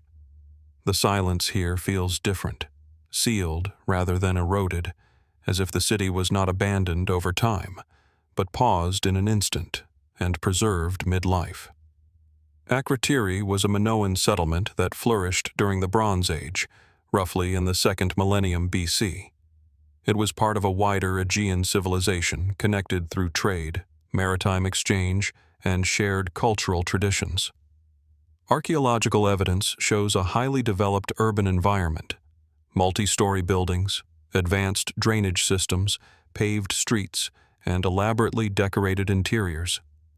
One of the most striking aspects of Akrotiri is its preservation. Frescoes still cling to walls, depicting scenes of nature, ritual processions, and maritime life. Storage jars remain in place where they were left. Furniture outlines, staircases, and architectural details are still visible in the ash that engulfed them.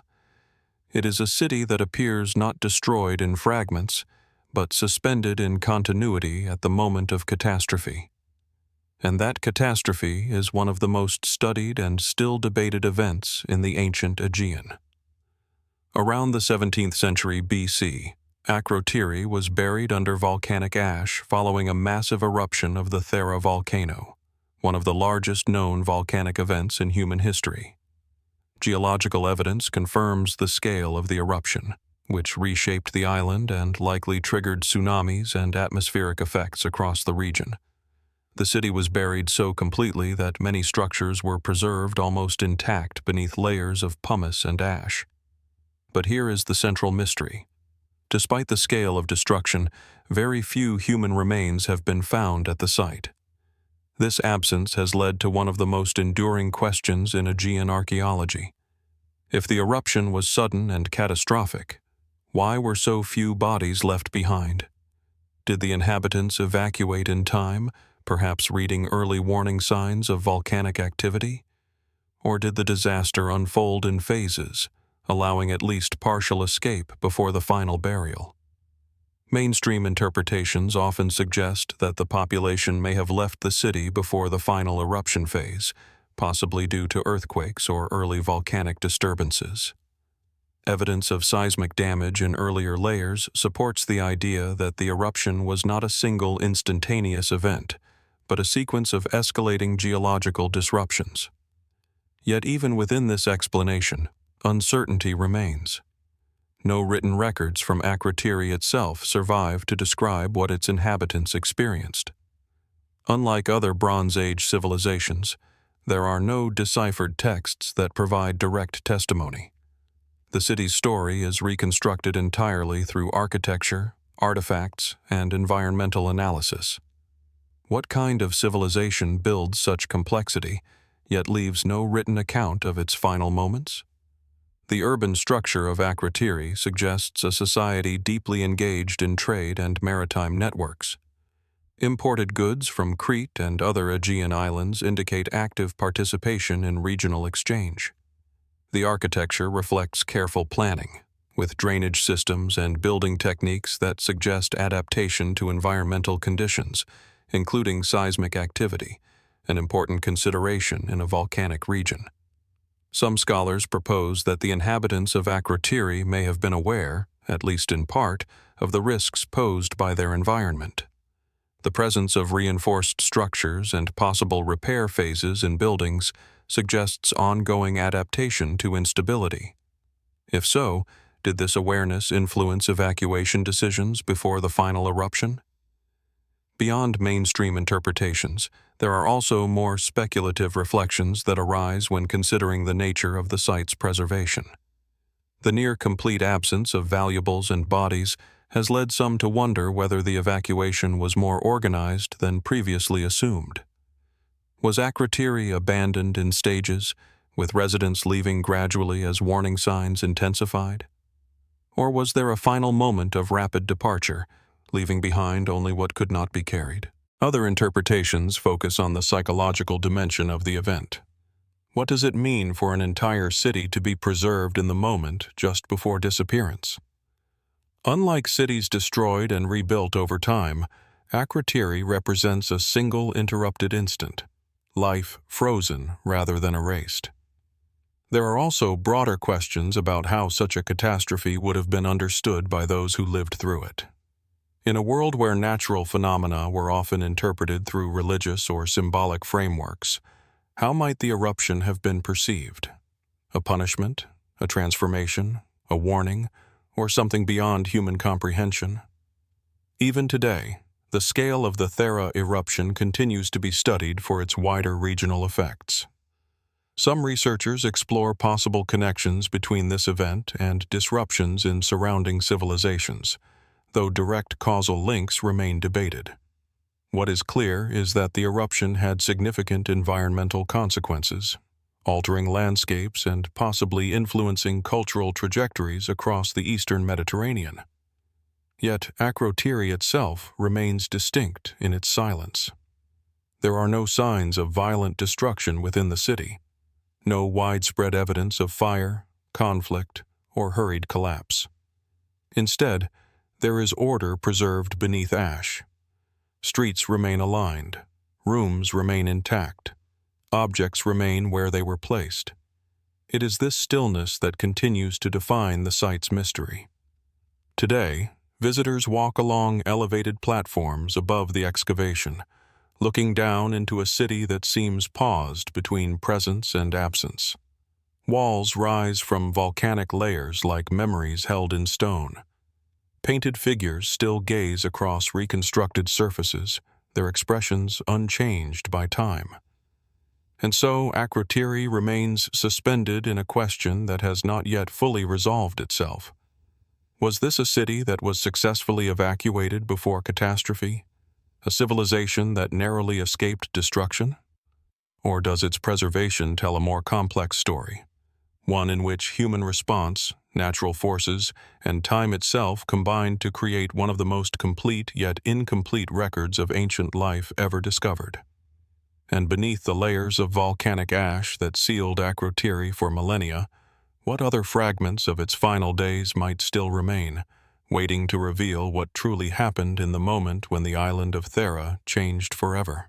From the volcanic silence of Akrotiri, where an entire city was sealed in ash and preserved like a moment held still in time, the journey shifts once again across continents and oceans.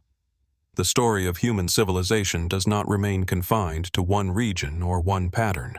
It reemerges in unexpected landscapes, where stone, memory, and meaning converge in ways that still challenge explanation. Now the narrative rises high into the Andes Mountains of South America. Here, overlooking the city of Cusco in modern-day Peru, stands Sacsayhuamán. At first glance, it is overwhelming in scale and precision. Massive stone walls stretch across the ridgeline, composed of enormous blocks of limestone and andesite, each fitted together with astonishing accuracy. Some stones weigh over 100 tons. Yet between them, there is no visible mortar. Instead, the surfaces interlock with such precision that even a sheet of paper cannot be easily inserted between the joints. The structure follows a zigzag pattern, forming 3 massive terraced walls that descend the hillside like a frozen wave of stone. From below, it appears almost impossible, less like a construction and more like something shaped directly from the mountain itself. Sacsayhuamán is commonly attributed to the Inca civilization, with major construction taking place during the 15th century AD under rulers such as Pachacuti and his successors. It formed part of the broader Inca capital region of Cusco, serving as a ceremonial, military, and administrative complex. Spanish chroniclers later described it as a fortress, though its function appears to have been more complex than a purely defensive structure. It is a place where architecture and landscape seem inseparable. But the deeper one looks, the more questions begin to surface. The first mystery lies in the stones themselves. How were such massive blocks transported, shaped, and positioned with such precision in a high-altitude environment without the use of wheels or iron tools as understood in old-world contexts? Conventional explanations suggest the use of coordinated labor, rope systems, ramps, and carefully planned engineering techniques developed over generations. And yet, the sheer scale and accuracy of the construction continue to provoke discussion. The stones are not uniform. Each block is uniquely shaped, as if fitted like pieces of a vast, irregular puzzle. This irregular precision suggests an approach to construction that does not rely on standard measurements, but rather on direct adaptation of each stone to its neighbors. Was this achieved through advanced stoneworking knowledge passed through specialized artisan groups, or through methods of shaping and fitting that are still not fully reconstructed today? Archaeological evidence supports the idea that Sacsayhuamán was built over an extended period, with different phases of construction reflecting evolving techniques and political priorities. Some sections appear more refined than others, suggesting that the site was not completed in a single effort, but expanded and modified across generations. Yet even this layered explanation leaves certain features open to interpretation. The zigzag design of the walls, for example, is often explained in practical terms as a defensive adaptation, reducing the impact of potential attacks and providing overlapping fields of visibility. But in Andean cosmology, geometric forms and landscape alignment often carried symbolic meaning as well. Could the design also reflect ritual or cosmological principles, embedding meaning into the very structure of defense? The site's elevation adds another dimension to its significance. Positioned high above Cusco, Sacsayhuamán commands a wide view of the surrounding valleys and the ancient capital below. In Inca tradition, geography was not neutral. Mountains, rivers, and built structures were often integrated into a sacred landscape system where physical space reflected spiritual order. Was Sacsayhuamán conceived solely as a fortress, or did it also function as a ceremonial axis connecting human authority with the surrounding natural world? Spanish accounts from the 16th century describe the site as already partially ruined by the time of their arrival. What they encountered was only a fraction of its original extent. Some chroniclers were astonished by the scale of the remaining walls, struggling to explain how such construction could have been achieved with the technologies they understood. Over time, parts of the structure were dismantled, and stones were reused in colonial construction in Cusco. What remains today is only a portion of the original complex, yet even in its reduced form, it continues to dominate the landscape. But perhaps the most enduring mystery is not only how it was built, but how knowledge of its construction was organized. The Inca civilization did not use a fully developed writing system as understood in Eurasian contexts. Instead, information was recorded and transmitted through quipu, knotted cords used for accounting and possibly narrative or administrative purposes. While quipu demonstrate remarkable sophistication, their full interpretive capacity remains partially unresolved. How were architectural plans, engineering techniques, and labor coordination managed across such large-scale projects without written blueprints in the conventional sense? Was knowledge stored entirely through oral tradition, specialized training, and embodied practice within skilled labor groups? Some researchers suggest that Inca construction methods relied on highly disciplined labor organization, where large populations were mobilized under centralized planning and strict administrative control. In this view, Sacsayhuamán represents the peak of a highly efficient engineering system capable of executing monumental projects through structured coordination rather than individual innovation. Others propose a more interpretive perspective, suggesting that Inca architecture reflects a worldview in which construction was not separate from landscape transformation. In this interpretation, shaping stone was also shaping meaning, where the act of building was inseparable from cultural identity and cosmological understanding. There are also speculative ideas that arise when observing the precision of the stonework. Some early alternative theories suggested lost technologies or external influences, but such ideas are not supported by mainstream archaeological evidence. Still, their persistence reflects a broader human response to structures that challenge intuitive assumptions about technological development. Even within established archaeology, however, uncertainty remains about specific techniques. Experimental reconstructions have demonstrated plausible methods for cutting and fitting stones using available tools, yet replicating the exact precision and scale of Sacsayhuamán continues to be a complex challenge. And so the site remains open to interpretation not because it is unknowable, but because it exists at the boundary between what is understood and what is still being reconstructed. Today, Sacsayhuamán is partially preserved, partially reconstructed, and fully embedded in the cultural memory of the region. It is still used for festivals and gatherings, where the ancient stones serve as a backdrop for contemporary cultural expression. Yet beneath this continuity, the original intentions of its builders remain partially obscured.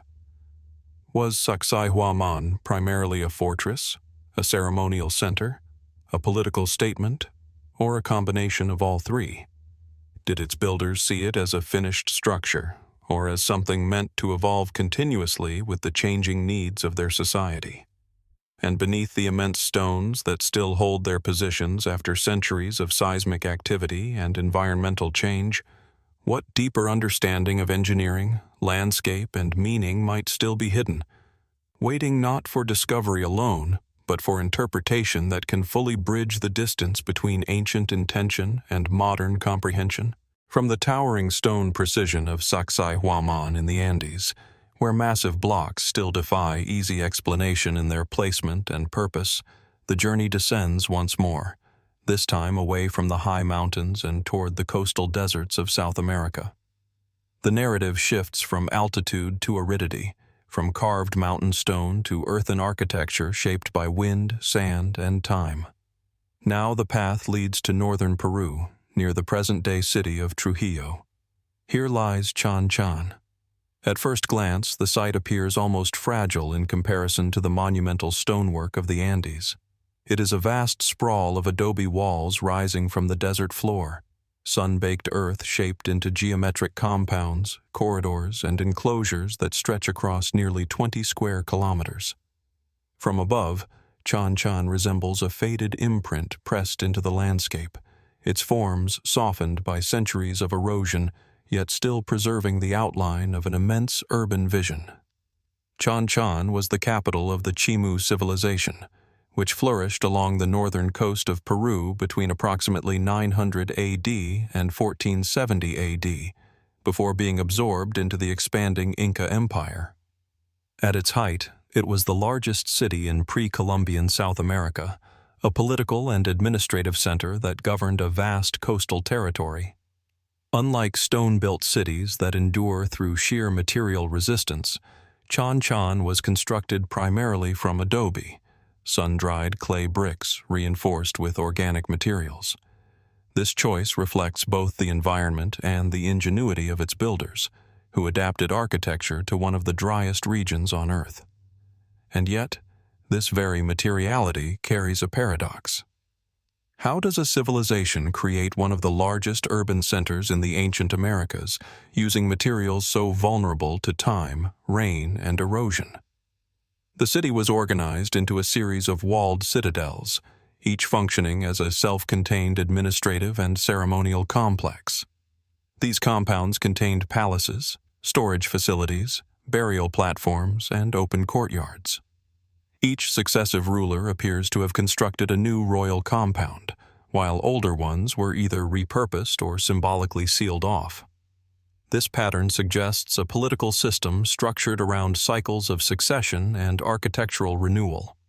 Authority was not only exercised through governance but also through construction, each new ruler leaving behind a monumental architectural statement embedded within the city itself. But Chanchan is not only a story of political organization, it is also a story of symbolism carved into fragile earth. Its walls are decorated with intricate reliefs depicting fish, birds, geometric patterns, and marine motifs. These designs reflect the Chimu civilization's deep connection to the ocean, which provided both sustenance and cultural identity. The sea was not simply a resource, but a presence embedded in artistic expression and possibly in religious thought. What does it mean when a city built in the desert is filled with images of water, waves, and marine life? Mainstream archaeological interpretations suggest that Chanchan was a highly structured political center with a centralized bureaucracy. Storage rooms indicate large-scale redistribution of goods, particularly textiles, ceramics, and agricultural products. The city's layout reflects careful planning, with restricted access areas that likely controlled movement between administrative and ceremonial spaces. Yet even within this well-documented structure, uncertainties remain. One of the most striking aspects of Chanchan is its scale in relation to its material fragility. Adobe architecture requires constant maintenance. Without it, walls erode, structures collapse, and entire sections disappear over time. The continued expansion of the city suggests that maintenance and reconstruction were ongoing, requiring sustained labor and organizational effort. How did the Chimu state maintain such a large and delicate urban system over centuries in an environment shaped by periodic climatic instability? Environmental factors likely played a significant role in the city's history. The coastal region of northern Peru is influenced by the El Niño climate phenomenon, which can bring intense rainfall to otherwise arid zones. Such events would have posed serious challenges to adobe architecture, potentially damaging infrastructure and requiring repeated rebuilding. Some researchers suggest that climatic variability may have contributed to the weakening of Chimu political stability over time, particularly in the centuries leading up to Inca expansion. Others emphasize the role of political pressure from neighboring states, culminating in the eventual conquest of Chanchan by the Inca Empire in the late 15th century AD. But the transition is not fully documented in a detailed narrative form. Instead, it is reconstructed from archaeological layers, architectural modifications, and later historical accounts. What did the final days of independent Chanchan look like? Was it a gradual absorption into a larger imperial system, or a more abrupt transformation of governance, identity, and urban function? Beyond political and environmental explanations, there are also deeper interpretive questions that emerge from the city's design. The repetition of architectural units across royal compounds suggests a symbolic system in which continuity and renewal were both central themes. Each new ruler did not simply inherit a city, they added to it, reshaping its physical and symbolic structure. In this sense, Chanchan becomes less a static capital and more a living architectural archive of dynastic succession. Some interpretations suggest that this cycle of construction and enclosure reflects a worldview in which authority was closely tied to control over space and memory. By sealing off older compounds, rulers may have been both honoring and transforming the legacy of their predecessors. And yet, even this interpretation leaves questions open. Why was such a large portion of the city designed with restricted access? What level of social hierarchy was required to maintain these divisions between public, administrative, and ceremonial space? And how did ordinary inhabitants experience a city structured in such segmented layers of access and meaning? Archaeological evidence indicates that much of the population lived outside the central walled compounds, in surrounding areas that supported agriculture, fishing, and craft production. This spatial separation between elite and non-elite zones reflects a highly stratified society, yet the dynamics of interaction between these zones are still not fully understood. Even the artistic motifs carved into the walls invite further reflection. The repetition of marine imagery across administrative spaces suggests that symbolism was deeply integrated into political architecture. Fish, nets, and waves appear not only as decoration, but as recurring visual language embedded into the fabric of governance. Was this purely cultural expression, or did it reflect a deeper cosmological framework in which the ocean played a central symbolic role in legitimizing authority? There are also broader questions about urban sustainability. Chanchan's reliance on adobe construction made it inherently vulnerable to environmental change. Yet its builders continued to expand the city for centuries. Did they view environmental risk as manageable through continuous labor and adaptation, or was the long-term fragility of the material simply an accepted aspect of urban life? Today, Chanchan lies partially preserved under protective coverings and restoration efforts, while other sections remain exposed to wind and erosion. Walking through its remains, one moves through corridors that once structured a vast political and ceremonial system. Walls rise only partially, their carved patterns softened but still visible, like echoes of a once highly organized world. And so, the city remains suspended between endurance and disappearance. What exactly was Chanchan in its fullest expression? A political capital, a ceremonial landscape, a dynastic archive carved into earth, or a combination of all these roles shaped by environment, belief, and power? And beneath the fragile walls that still trace its ancient geometry, what other layers of its coastal civilization might still be preserved, waiting beneath the desert soil for time to reveal what centuries of wind have not yet erased? From the windswept ruins of Chanchan, where fragile adobe walls still trace the outline of a vast coastal civilization shaped by desert, sea, and memory, the narrative turns once again toward the rising highlands of South America. The journey moves away from the flat coastal plains and begins to climb, through cloud forest, steep ridges, and mist-laced valleys, where stone cities seem to emerge from the mountains themselves. Now the path leads to northern Peru, in the region of Amazonas. Here lies Kuelap. At first, it appears like something partially hidden by nature rather than built upon it. Emerging from the cloud forest, massive stone walls rise along a narrow mountain ridge at over 3,000 meters above sea level. From a distance, Kuelap does not resemble a conventional city. It resembles a fortified plateau, an immense stone enclosure suspended between sky and forest, its boundaries following the natural contours of the mountain with deliberate precision. The outer walls are monumental. In some sections, they rise more than 20 meters high, constructed from thousands of limestone blocks fitted together without mortar. The structure encloses an elongated oval space nearly 600 meters in length, making it one of the largest ancient stone complexes in the Americas. Kuelap was built by the Chachapoya civilization, often referred to in historical sources as the Cloud People.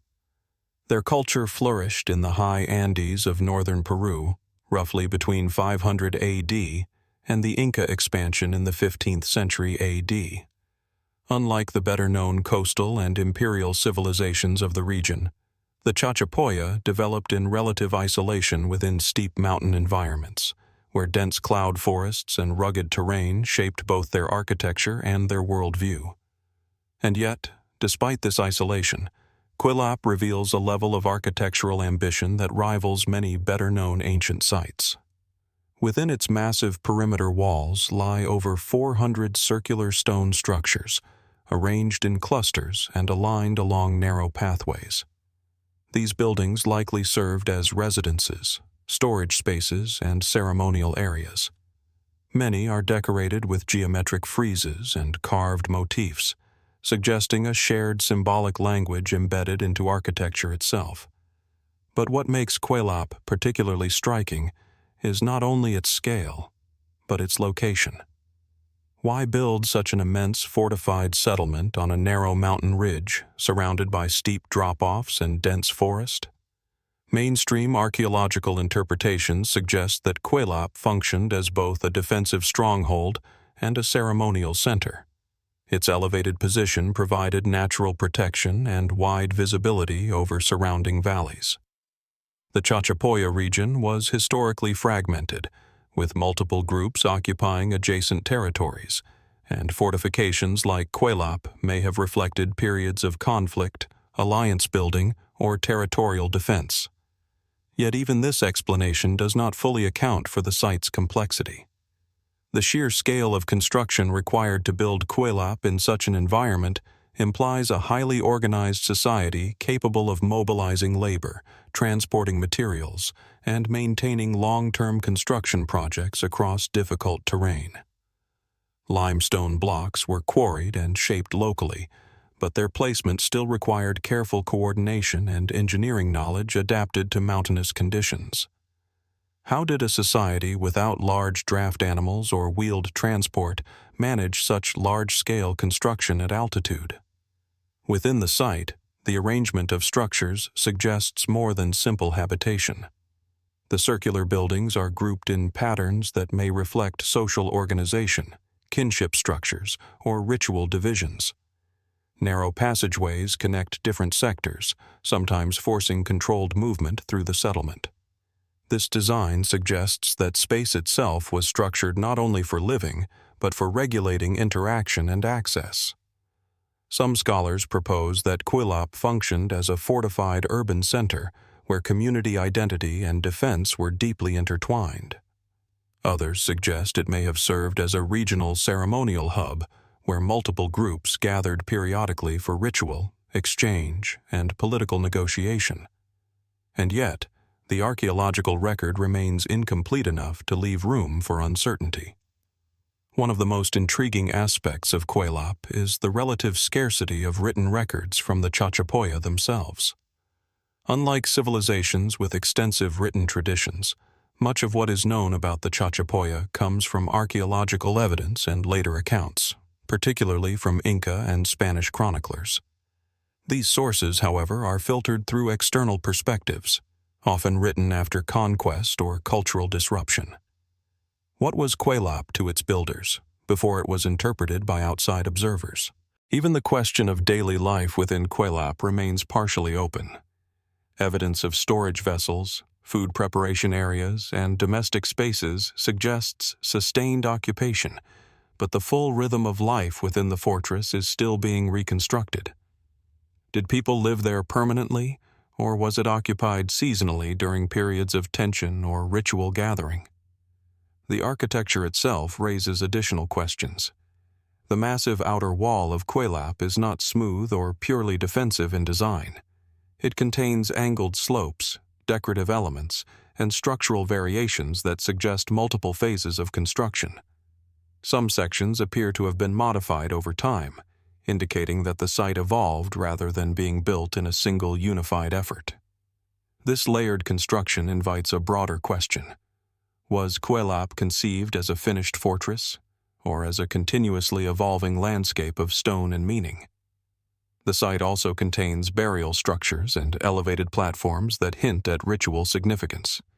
In Andean cultures, mountains are often considered sacred entities, and architecture frequently interacts with natural forms in ways that reflect cosmological beliefs. Kuelap's placement along a ridge may therefore carry symbolic meaning beyond its defensive advantages. Was the mountain itself part of the site's identity, rather than simply its foundation? In recent decades, archaeological research has expanded understanding of Kuelap through new technologies such as remote sensing and drone mapping. These studies have revealed previously unknown sections of the complex and suggested that the site may have been more extensive than initially believed. However, many areas remain difficult to access due to terrain and vegetation, leaving parts of the settlement still unexplored. This incomplete visibility adds another layer to its mystery. Even today, the surrounding cloud forest continues to conceal portions of the ancient landscape. Stone structures emerge unexpectedly from vegetation, suggesting that Kuelap may be part of a broader cultural system still partially hidden beneath the terrain.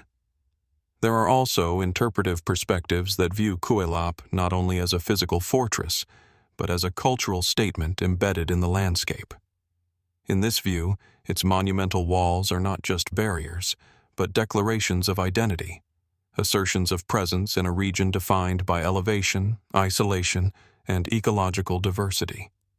Others suggest that its design reflects a worldview in which architecture and environment were inseparable, where human settlement was not imposed upon the landscape but integrated into its contours and forces. And yet, despite these interpretations, many aspects of Kuelap remain unresolved. Why did the Chachapoya choose such a challenging environment for one of their most significant settlements? How were resources organized and sustained in such terrain over generations? And how did the arrival of the Inca expansion reshape or repurpose this already complex site? Kuelap continued to be used into the period of Inca influence, and later saw abandonment in the centuries following European contact. But like many highland sites, its transition between occupation and silence is not recorded in a single defining moment. Instead, it fades gradually, its functions shifting, its population dispersing, its meaning transformed over time. Today, Kuelap remains partially restored, partially buried, and partially revealed. Cable systems now bring visitors closer to its stone walls, yet much of the surrounding landscape remains wild and layered with vegetation. From above, the fortress still dominates the ridge, its oval shape clearly visible against the green expanse of the mountains. And so, Kuelap endures as both presence and question. Was it primarily a fortress, a ceremonial center, a political capital, or a hybrid space where community, defense, and ritual converged into a single architectural expression? And beneath the stone walls that still trace the outline of an ancient civilization in the clouds, what other fragments of the Chachapoya world might still be hidden within the mountain, waiting for time, weather, and discovery to reveal what has not yet been fully seen? From the cloud-wrapped heights of Kuelap, where stone walls rise through the Andes like a forgotten memory embedded in the mountains themselves, the narrative begins to descend once more. The journey moves away from the highland forests and fortified ridges, following the long geological spine of the Andes until it reaches the arid coastal valleys of Peru. Each site along this path has revealed another fragment of early human complexity, cities built, abandoned, and preserved in ways that still resist full explanation. Now the story arrives in one of the oldest known centers of civilization in the Americas. Here lies Caral. At first glance, the landscape appears almost empty. A vast desert valley stretches beneath a pale sky, interrupted only by low terraces, scattered stone platforms, and the faint outlines of ancient architecture emerging from the earth. There are no towering walls here, no monumental facades in the conventional sense. Instead, Caral reveals itself slowly, subtle elevations, circular depressions, and carefully arranged stone structures that only fully appear when viewed from a wider perspective. It is quiet here, not the silence of abandonment alone, but the deeper silence of extreme antiquity. Caral, located in the Supe Valley of coastal Peru, is one of the oldest known urban centers in the Americas. Radiocarbon dating places its primary development between roughly 2600 BC and 2000 BC, making it contemporaneous with early civilizations in Mesopotamia and Egypt. Yet it appears to have developed independently, without direct influence from other known early urban cultures. This alone raises one of the most fundamental questions in archaeology. Why did complex civilization emerge in multiple parts of the world at roughly similar times, yet in entirely separate environmental and cultural contexts? Caral consists of a series of architectural complexes connected by plazas, platforms, and residential areas. The most prominent features are large stepped pyramids made of stone and earth, some reaching significant heights, overlooking circular sunken plazas that likely served as gathering or ceremonial spaces. Despite its age, the site reveals a surprising level of planning. The layout of Caral is not random. It reflects a structured organization of space, with clear divisions between ceremonial zones, residential areas, and public gathering spaces. This suggests the presence of a coordinated society capable of organizing labor across a wide area, even in a challenging desert environment where resources such as water and arable land were limited. But Caral is unusual in ways that go beyond architecture alone. One of its most striking features is what it does not contain. There are no signs of fortifications, no defensive walls, no clear evidence of warfare or large-scale conflict. In many early civilizations, urban development is closely tied to defense and territorial control. Caral, however, appears to lack these features almost entirely. What kind of early society builds monumental architecture without visible concern for military defense? Mainstream interpretations suggest that Caral may have developed as a trade and administrative center, supported by agricultural production in the Supe Valley and exchange networks along the coast and inland regions. The absence of weapons in many excavated contexts has led some researchers to propose that Caral may have been a relatively peaceful society, at least in comparison to other early complex civilizations. Yet even this interpretation remains debated. The economic foundation of Caral appears to have relied heavily on fishing and maritime resources, particularly anchovy and other coastal species, combined with cultivated crops such as cotton. Cotton may have played a crucial role not only in textile production, but also in fishing technology, as nets would have been essential for large-scale marine harvesting. This interdependence between agriculture and maritime resources suggests a highly adaptive economic system. But it also raises questions about coordination. How was labor organized in a society that left behind no known writing system? No deciphered script has been found at Caral. Instead, knowledge of its structure and function comes entirely from architecture, spatial organization, and material remains. This absence of written records forces interpretation to rely on indirect evidence, leaving significant gaps in understanding how decisions were made, how authority was structured, and how information was transmitted across generations.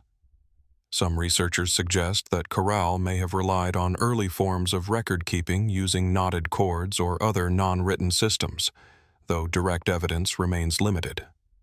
Others propose that oral tradition and ritual practice may have played central roles in maintaining social cohesion and transmitting knowledge.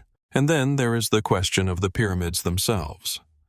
Unlike the stone pyramids of later civilizations, Caral's structures were built primarily from stone-filled mesh bags known as shikra, layered with earth and gravel. This construction method allowed for stability while using locally available materials. It also suggests a deep understanding of engineering principles adapted to seismic conditions, as the region is prone to earthquakes. Why invest such effort into monumental construction in a society without apparent signs of military competition or large-scale conflict? Some interpretations suggest that Caral's architecture was closely tied to ritual and cosmological beliefs. The circular plazas, often sunken below ground level, may have been designed for acoustic and visual effects during gatherings. The pyramids themselves may have functioned as both symbolic and administrative centers, integrating governance with ceremonial practice. In this view, Caral was not simply a city, but a structured landscape of meaning, where architecture reflected a worldview rather than only practical function. But even this interpretation leaves open questions. What kind of belief system produces such a strong emphasis on collective architectural effort? Was authority centralized or distributed across different groups within the society? And how did environmental conditions shape both the physical and social structure of the settlement? Caral existed in a region where rivers from the Andes descend into narrow coastal valleys, creating pockets of fertility within an otherwise arid landscape. This environmental contrast likely required careful management of water resources, agricultural planning, and seasonal coordination. Such complexity implies organized leadership or shared systems of decision-making, though the exact nature of that structure remains uncertain. And yet, despite its early sophistication, Caral appears to have been gradually abandoned. Unlike cities destroyed in sudden catastrophe, Caral shows signs of long-term decline. Shifts in settlement patterns suggest that populations may have moved toward other regions over time, possibly in response to environmental changes or social transformations. The reasons are not fully resolved, but the transition appears gradual rather than abrupt. Why would one of the earliest known urban centers in the Americas slowly lose its population and influence without leaving clear records of disruption? Some environmental studies suggest that climate variability, including changes in river flow and resource availability, may have affected agricultural stability. Others consider broader regional shifts in settlement patterns along the coast and highlands that redistributed population centers over time. Yet even these explanations do not fully capture the cultural significance of the transition. Caral represents not just an early city, but one of the earliest known experiments in large-scale social organization in the Americas. Its emergence challenges assumptions about the development of civilization, showing that complexity can arise independently in multiple regions under different conditions, and still, its internal logic remains partially hidden. Walking through Caral today, one moves across platforms and plazas where human activity once unfolded over 4,000 years ago. The desert wind passes through circular depressions and stone terraces that once held gatherings, rituals, or administrative functions.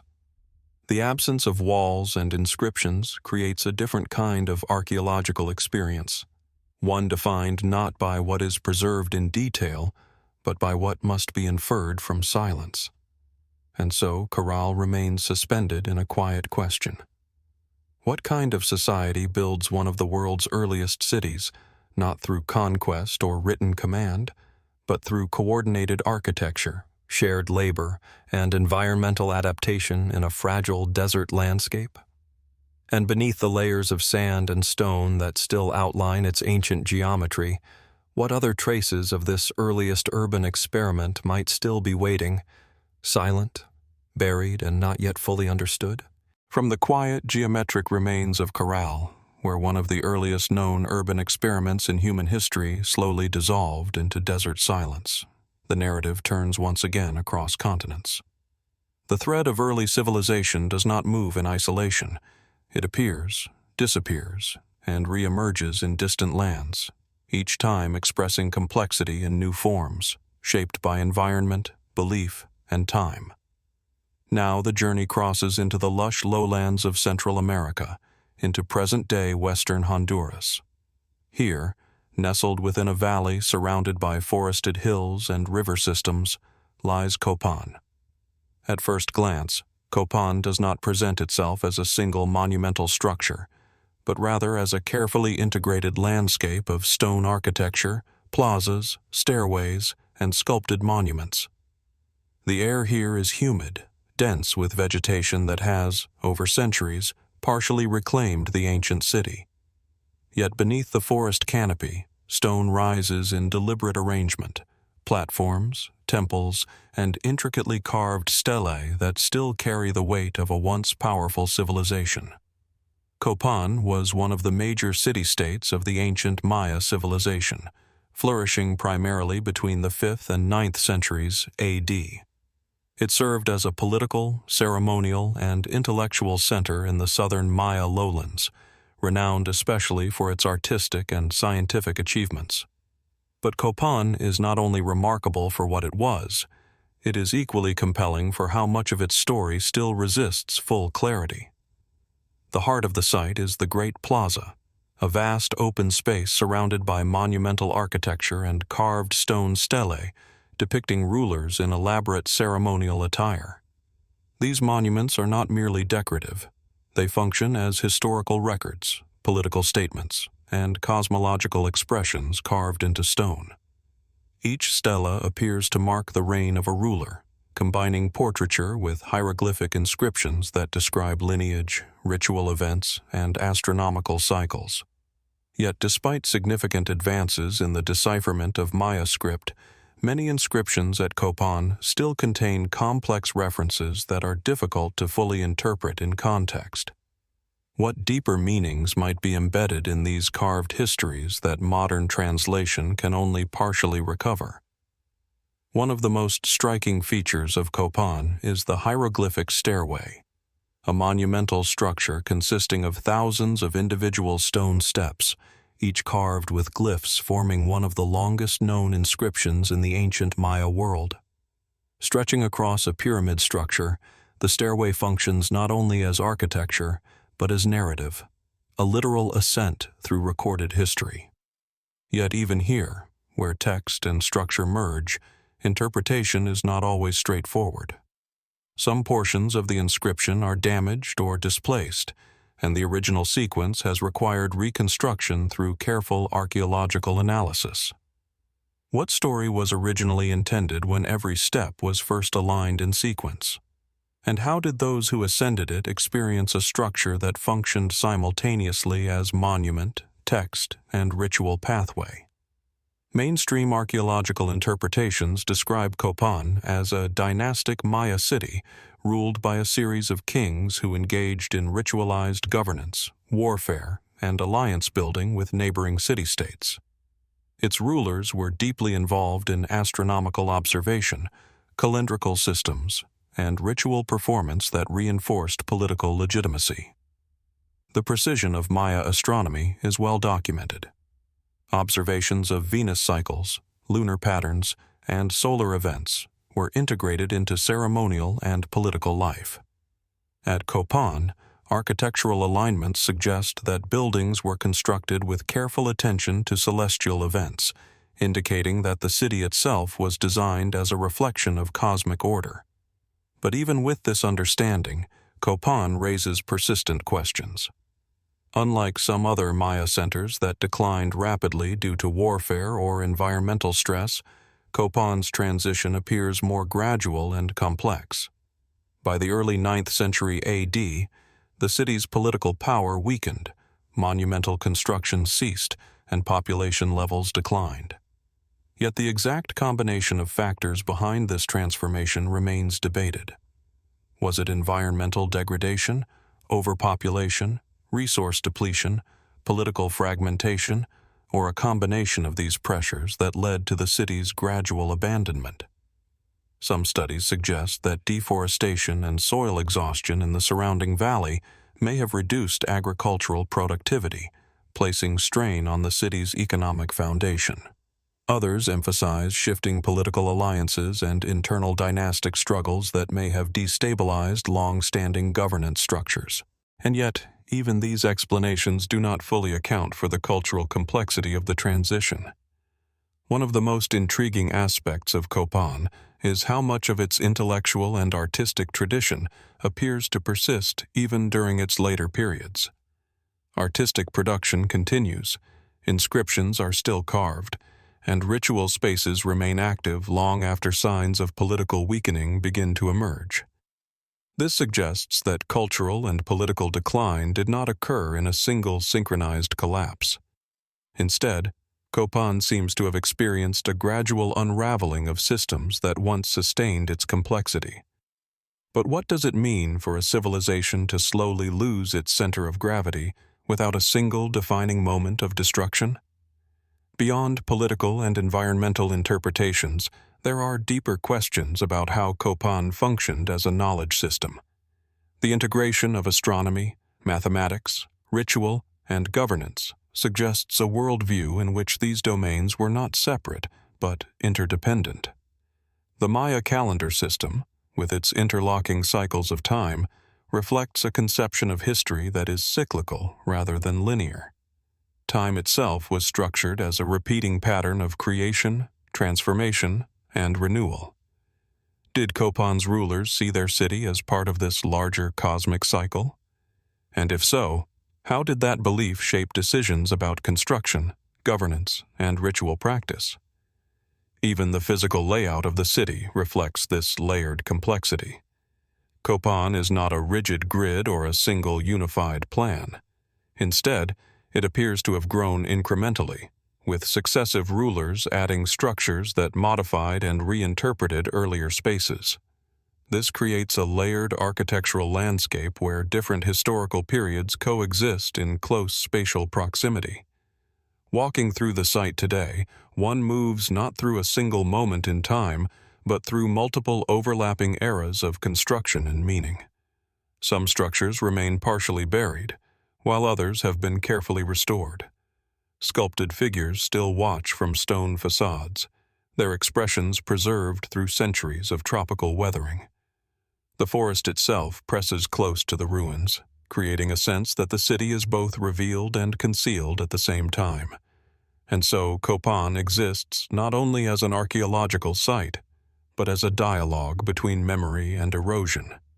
Some speculative interpretations suggest that Maya cities like Copán were not merely political centers, but also highly integrated knowledge systems where astronomy, ritual, and governance formed a unified structure of understanding. In this view, the city was both a physical settlement and a cognitive map of the universe. Others emphasize the fragility of such systems, how closely they were tied to environmental stability, resource availability, and social cohesion. When one element shifted, the entire structure may have gradually lost equilibrium.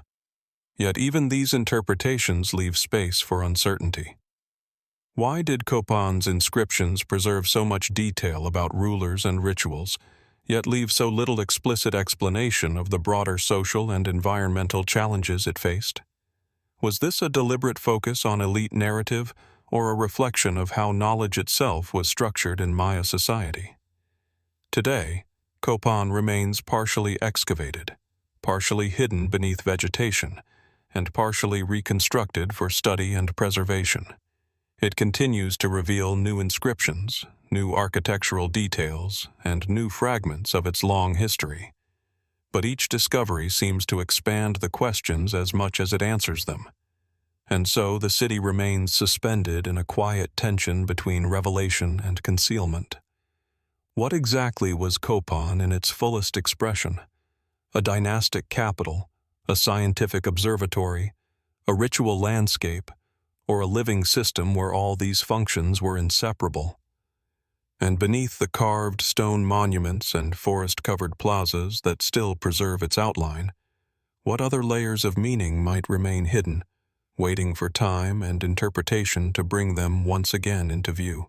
From the forest-wrapped ruins of Copán, where carved stone narratives still speak in fragments of dynastic memory, the journey shifts once more, this time leaving the humid valleys of Mesoamerica behind.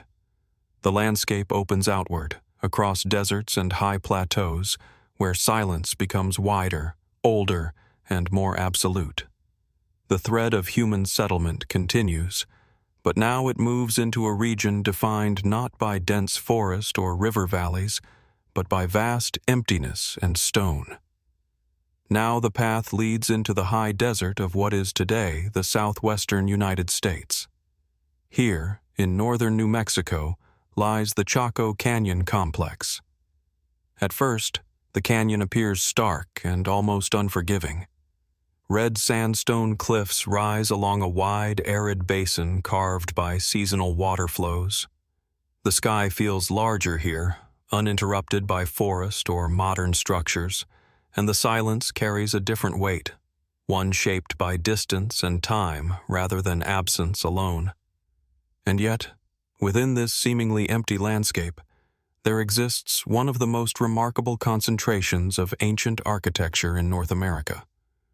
Chaco Canyon was once the center of a major cultural system that flourished between approximately 850 AD and 1150 AD. At its height, it was not a single city in the conventional sense, but a network of monumental structures, ceremonial centers, and connected outliers spread across a vast region of the Colorado Plateau. The most prominent structures are the so-called Great Houses, massive multi-story stone buildings constructed with carefully shaped sandstone blocks. These buildings contain hundreds of rooms, arranged in precise geometric patterns, often aligned with astronomical events and landscape features. Some of the largest, such as Pueblo Bonito, contain more than 600 rooms and multiple ceremonial kivas, circular, subterranean structures believed to have been used for ritual gatherings and community ceremonies. But what makes Chaco Canyon particularly striking is not only the scale of its architecture, but its isolation. Why was such an elaborate architectural and ceremonial system developed in a region that appears, at first glance, so ecologically marginal? Mainstream archaeological interpretations suggest that Chaco Canyon functioned as a major ceremonial and administrative center within a broader regional network. Evidence indicates that smaller settlements across a wide area were connected to Chaco through roads, straight, engineered pathways that extend outward across the desert, sometimes spanning tens or even hundreds of kilometers. These roads are among the most intriguing features of the Chacoan system. Many are remarkably straight, cut across difficult terrain, and do not always follow the most efficient routes for travel or trade. Some appear to connect not only settlements, but also specific landscape features, such as mountain peaks or water sources. What purpose did such extensive and precise road systems serve in a landscape where population density was relatively low? One interpretation suggests that these roads were not purely practical infrastructure, but part of a ceremonial or symbolic landscape. Movement along them may have been as much ritual as transportation, linking communities into a shared cultural and cosmological framework. Within the canyon itself, the architecture reflects similar complexity. Buildings are often oriented with careful attention to solar and lunar cycles. Some structures align with solstices and equinoxes, suggesting that astronomical observation played a significant role in construction planning and ceremonial life. The kivas, often partially underground, may have represented symbolic spaces of emergence, echoing origin narratives in which ancestors emerged from the earth. Their circular design contrasts with the rectangular geometry of surrounding buildings, creating a layered spatial language between domestic, administrative, and ritual functions. Yet even with these interpretations, significant questions remain.